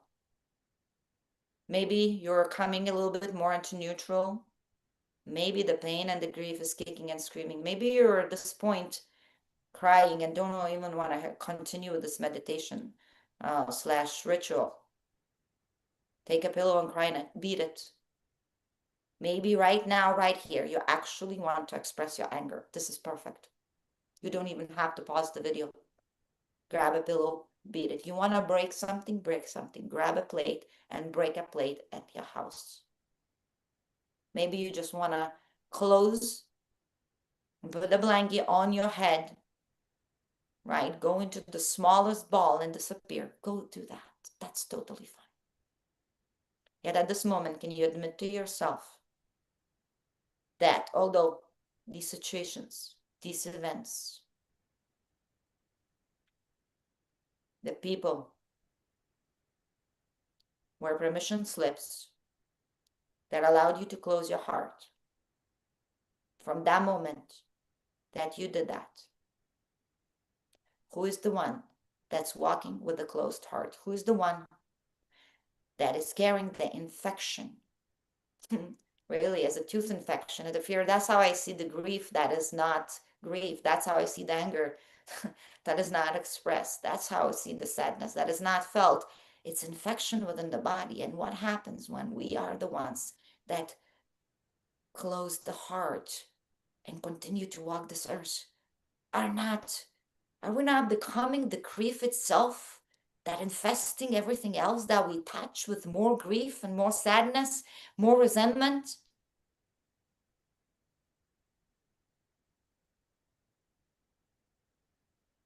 It is very reasonable. Of course, it's human-like, and of course, it's okay to feel everything you want to feel. Yet, when is it going to be the moment Could be now. It could be now. It doesn't have to. That you will choose to put the grief down, the resentment down, the burden down, and stop carrying it like your identity, like it's a chip of honor. When are you going to see that now you continue to mirror these events? You continue to mirror somebody that hurt you, somebody that had close heart, and ripple that into the rest of the world.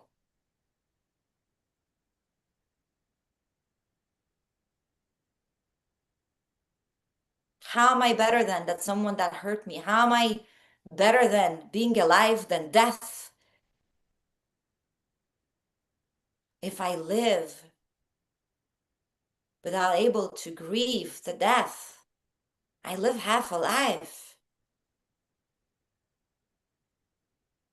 So yes, maybe again, these situations, these events, these portals broke you open. Maybe they were the enter point for you to carry the burden up until now. But whose decision is, when are you going to put it down? When you're going to allow for you to feel it all out and live without identifying with it? Simply knowing, yeah, I had an experience of moving through grief. Yeah, I had an experience of being a cheater. I had an experience of cheating on someone as well.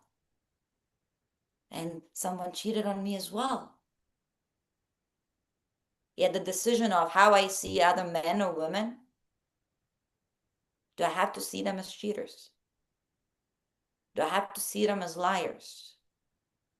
Yes, I had challenging times in life, but whose decision is to see life as one big challenge, or to see it as a playground that will have challenges, or to see it as, yes, a beautiful, beautiful world with beautiful beings that sometimes experience lies, pain, grief, sadness.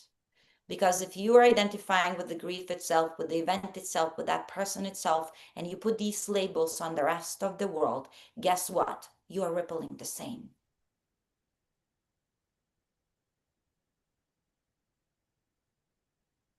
And although you might feel, as I had to feel for a while, to be a good daughter, I can't get mad.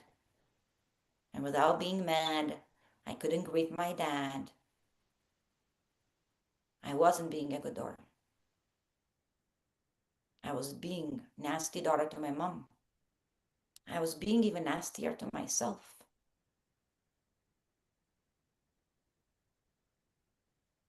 And I was being a nurse to all my ex-husbands because I needed to continue to fix the relationship with my dad. I was not fair to the world because I said that the world wasn't fair to me when I was 16. And I'll tell you this. See, these are my biggest resentments and regrets. Sometimes why I didn't do it sooner, why I didn't move through it differently, why I didn't let go of it differently. These are the resentments that I don't want to have.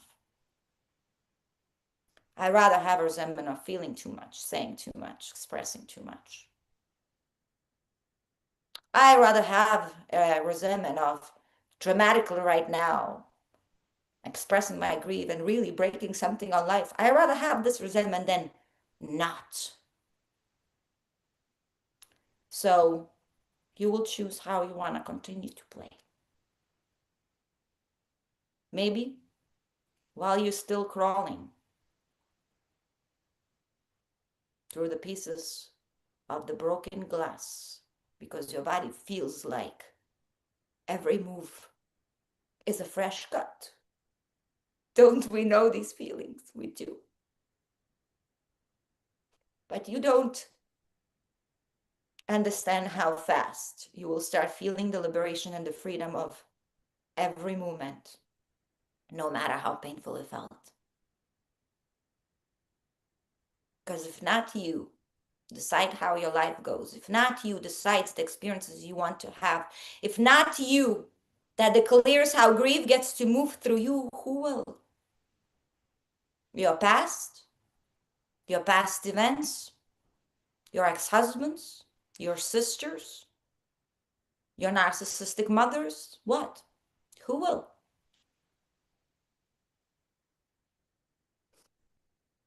Maybe take a couple deep breaths in, maybe move your body right now, whatever feels natural. And maybe ask right now yourself, what does my grief wants from me right now, for my highest good and everyone's highest good? What does it want me to show up as? What does it want me to feel? What does it want me to express? What does it need? What do I need?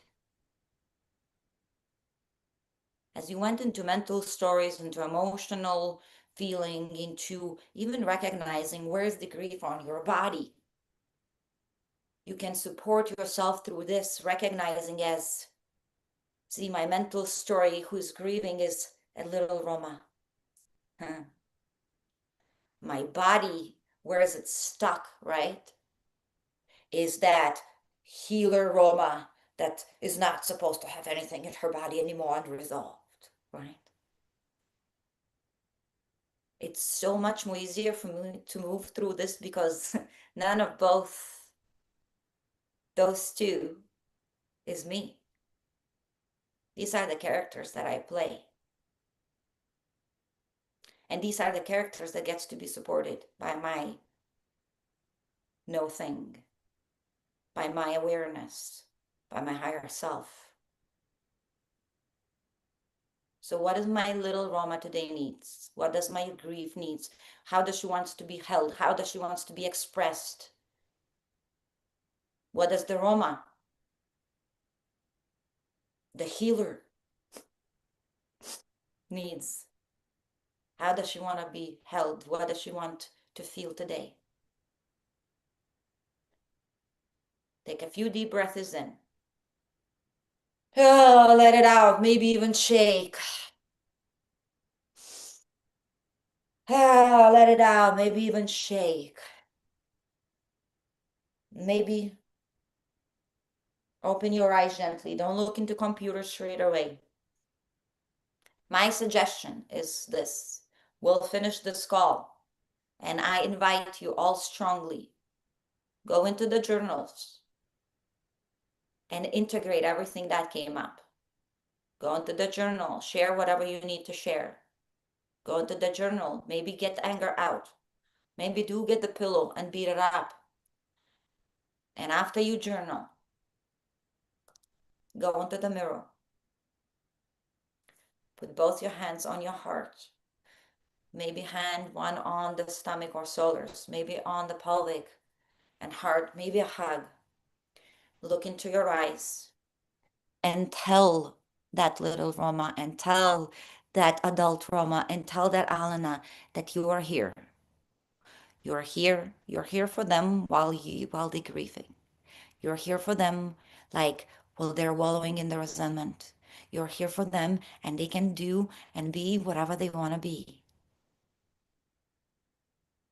So as you're asking them, what do you need? What do you need? What do you need? My grief, what do you need? My little Roma, what do you need? Write it all out. And then to beautifully let them feel safe while it all gonna be dissolving within the next 24, 48, maybe all week, something gonna come up, hours. Make sure that you declare, make sure that you show up for yourself. Look into the eyes of your own self and tell you you're here for you. You're not selling out on yourself anymore. You're not playing small.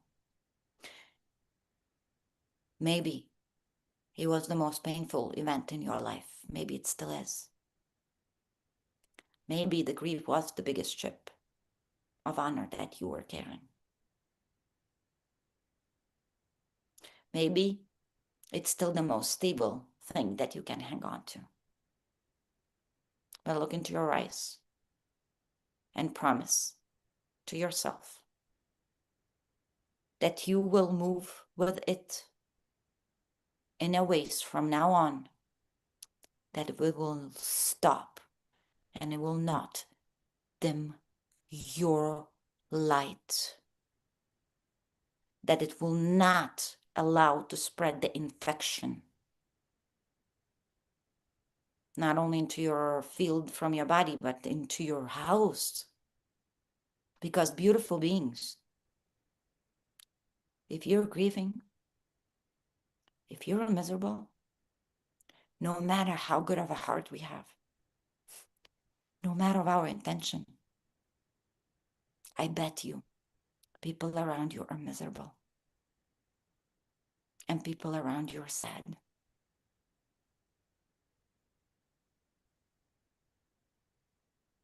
It's not for them, okay?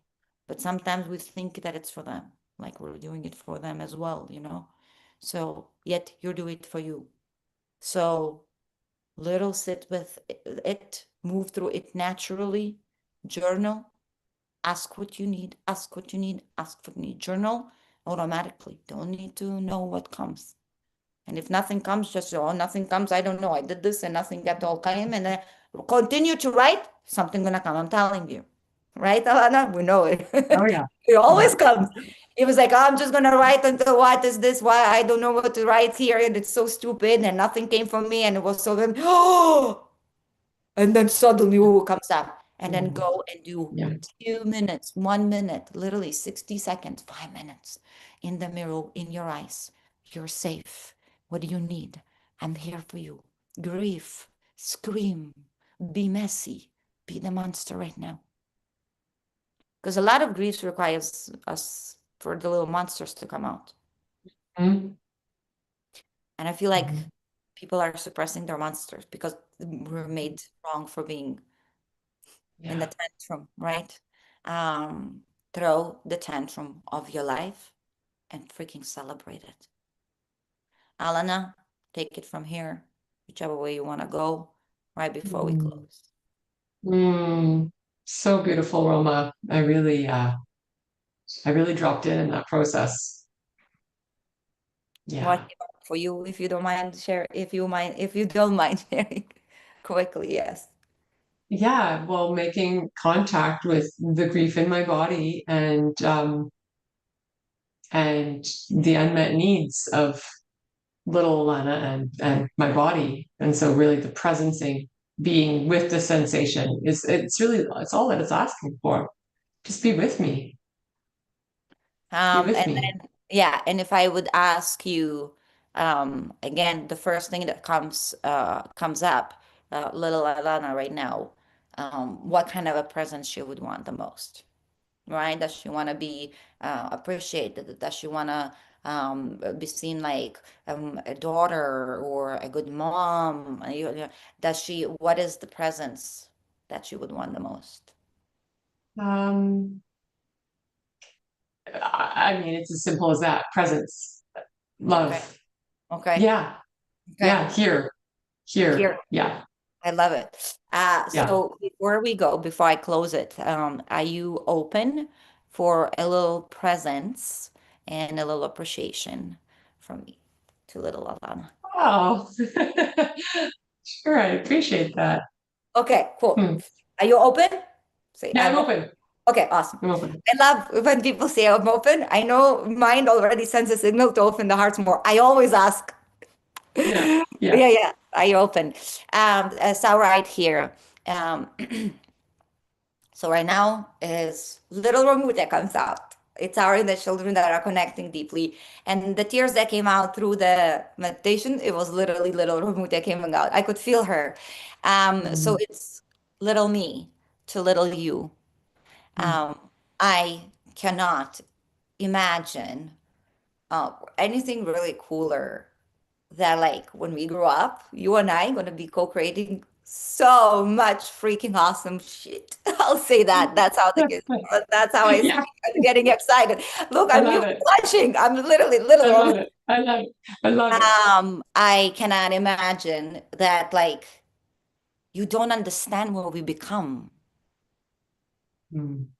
You don't like, if you could only see who you're growing into, if you could only see and feel my heart, how happy I am that you went through everything that you went through and the way perfect our path met and what you meant even for, to me as like again this path this journey is so much solitude and there's so much feeling of Mm. you're crazy and you're nuts and what's wrong with Mhm. you and and it's so fun. You're like my bestie and bestie that you comprehend each other from a half word almost because you lived together and grew up together, yet we didn't, but I feel like we Yeah. did Yes. because I can Yeah. see her so deeply, and Yeah.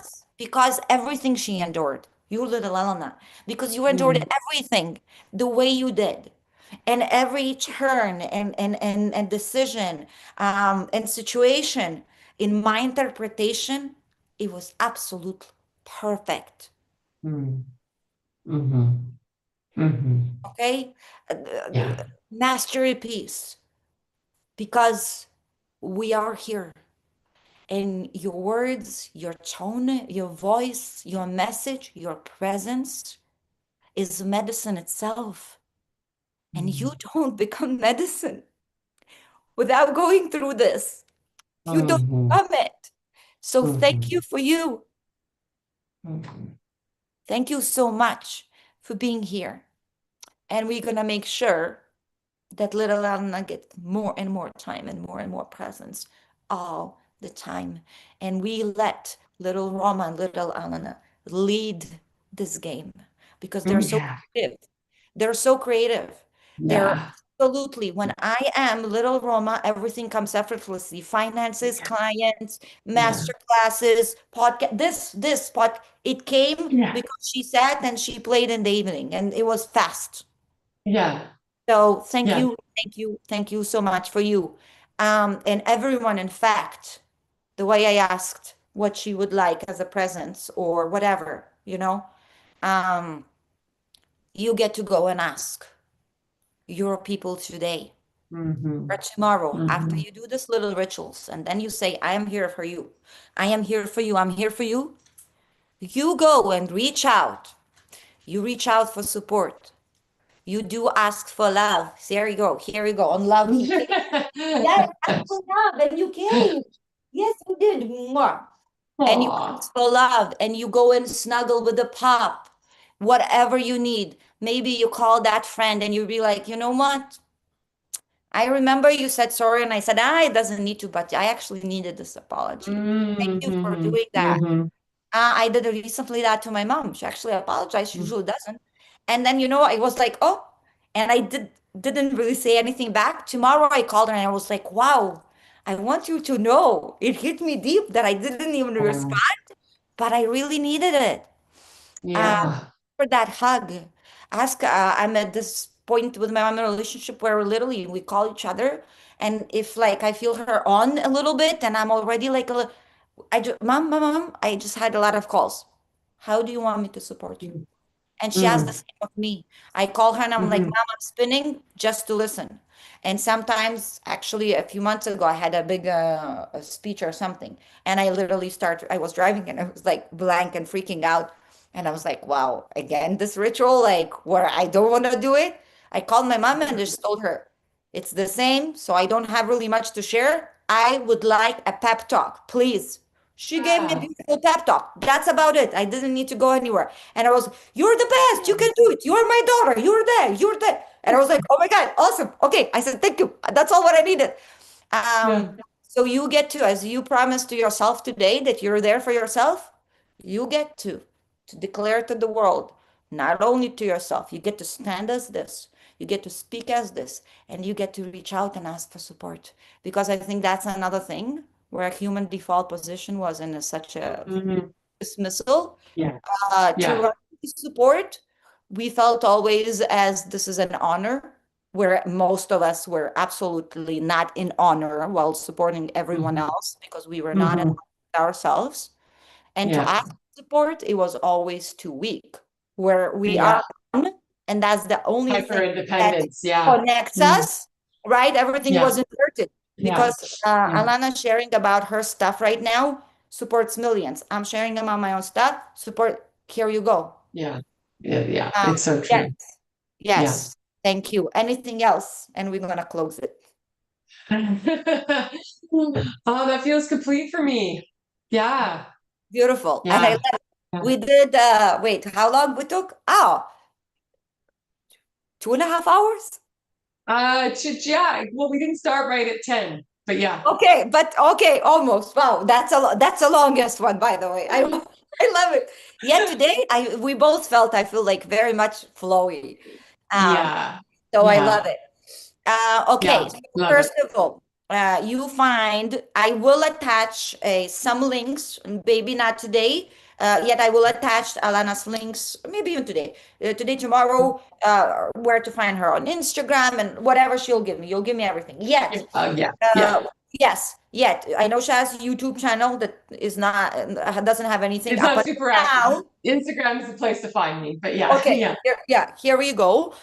And then would you wanna share any offers of like if people going through something like wanna reach you or because I know you support you're coaching, right? You're guiding people Yeah. as well. So Yeah. share quick here. Yeah. Yeah. Okay. Well, so if they come and find me, they'll see what I offer. But the one thing I want to bring to the surface, because it's very much related to what we're talking about here, is I'm a lead author for Sovereign Acres Publishing, and I'm writing an anthology on grief.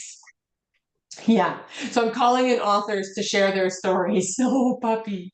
Um, I'm calling in authors to share their stories about grief, about how, just as we spoke about today, how the coming to your knees and grief breaking open and alchemizing that energy to love. So there are a few more spots left if people are still interested. The container will be closing in about a week. But if they want to find out more, they can connect with me on Instagram. Yeah. Oh my God, awesome. Amazing, amazing, amazing. And then you will share this live with your crowd as well. I already sent out Yes. my Telegram and we jumped on. I will share it in email as well. Again, everyone is very welcome. Like your questions, your even feedback, right? Yeah. Like, hey, we liked your chat. The meditation was blah. Or, hey, we would like more processes, when you were like going Yeah. through something. Yeah. So that would be great as well. And again, any experiences that you have, either with grief, either on this side of the grief, or already on the Mm-hmm. other side of the grief, and Mm-hmm. and what's your interpretation? And from my side, one more time. So many times I have no idea what I'm doing as well, and it's just so many people like Yeah. maybe because, yeah, they're like, wow, everything looks easy on you. And it's like, it's not. I don't know why it Yeah. looks easy. Maybe because I've just done Yeah. it so many times, and I'm already Yeah. comfortable with uncomfortable. Right. Yeah. Yet so many times the same, especially in these times, I can feel Yeah. the new is already here. The old is behind, and we Mm-hmm. are in this in between place where we're literally starting to structure, basically structured, but starting to really hold and stabilize the structure of like new definition and everything new and how life Mm-hmm. gets to Mm-hmm. flow and how we get to experience it. So it might feel awkward. It's all these transitioning periods feel always awkward. They're Mm-hmm. supposed uncertainty, Yeah. unknown, uncertainty and unknown. So if you feel there, I actually celebrate you because you're right on Yeah. time. You're Yeah. right It's on point. yeah. Yeah, you're like you This shedding the is the skin. energy right now. Yeah. You're getting on the horse. It's awkward, Yeah. right? Yeah. And taking Yeah. off. Correct. So I celebrate all of you. And again, thank you so much because this transmission again, it's my heart here. I starting to love these lives where we come on and things that come up, share and express and ripple. If you haven't seen my episode one with Dr. Catherine Clinton, Alana knows her as well. Absolutely, like the queen of quantum biology. Please go there. Check the first episode, second episode, again about the cost of transformation, meaning a lot of us not wanting looking to invest the time, the money, the effort into transformation. Like we want the change, yet not the pilgrimage. If you're Mm. kind of like, I don't know where to start, you can go there as well. And obviously, we all have have grieved, are grieving, and will grieve. And it Mhm. might be at one moment or in Grief time, is life. at the same time. Yeah. Yet there is a huge transformation, a huge evolution happening. The earth Yeah. is awakening. It's not waiting for Yeah. anyone. There is no way that, and not even one of us gonna not grieve something in this Hmm. transformation. Okay, Hmm. so we will Hmm. grieve. So tune in Yes. because I'm gonna continue to have awesome glitches again, right? Reporting from the edge of the human evolution, from this crazy magical madness of experience. Really, it's nuts. You gotta lose your mind. Ooh, my socks. Lost my mind. Like they literally said, lost my mind. You I gotta love it. lose your mind, and Keep it's showing good. up with the uncertainty, right? Yeah, Yeah. it's right here. The mind is, but I don't pay attention to it. It's Yeah. not, Yeah. yeah, Yeah. it's not Yeah. like I'm not its servant anymore. It used to be, right? Up until now. So tune in to Mondays, every Monday. The time I leave it flexible for myself. I just know that it's every Monday, 333 right now up here in East Coast. Mm. Love it. I know that it's Mondays, but I flow with every guest as life flows. Okay. Uh, Hmm. so you know it's Monday, you can already look out, but the times is decided on the spot and then usually a few days before. And then every month I do have a Patreon activation call that is as well for free for new guests and anything, where we usually go into more of the processes. So there I will have some chat. Yet we're mostly go, let's say we would go into Hmm. full meditation, I would put music, we will then they would go into the mirror, then they come back and share what happened in the mirror, then we actually doing the processing and the work, right? Yeah. So So good. you're Yeah. more than welcome to join that too. I'm gonna attach the link right here. My Patreon is full of these kind of processes and master classes as well.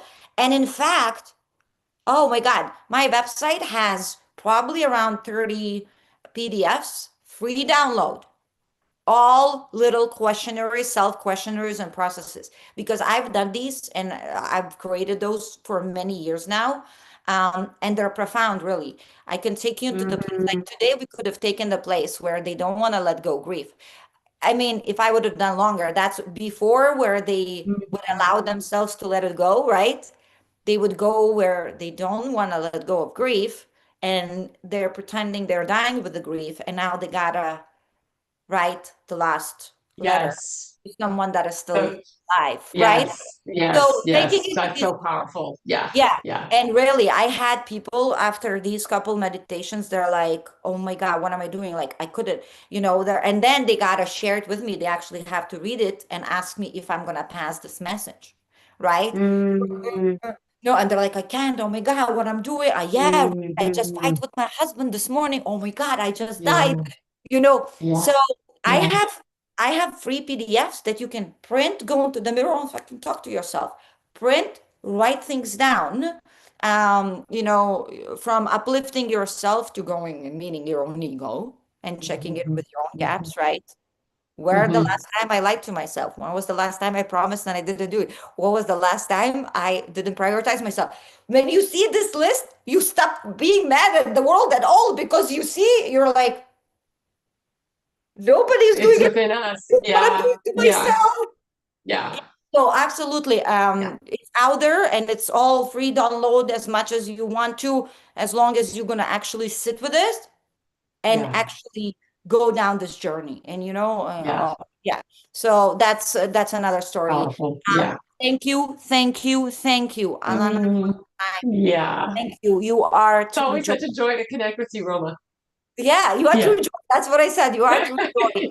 And really, our energies and souls, like I know. I we know. met, I know. it feels like this, right? And Yeah. yeah, we're definitely very close.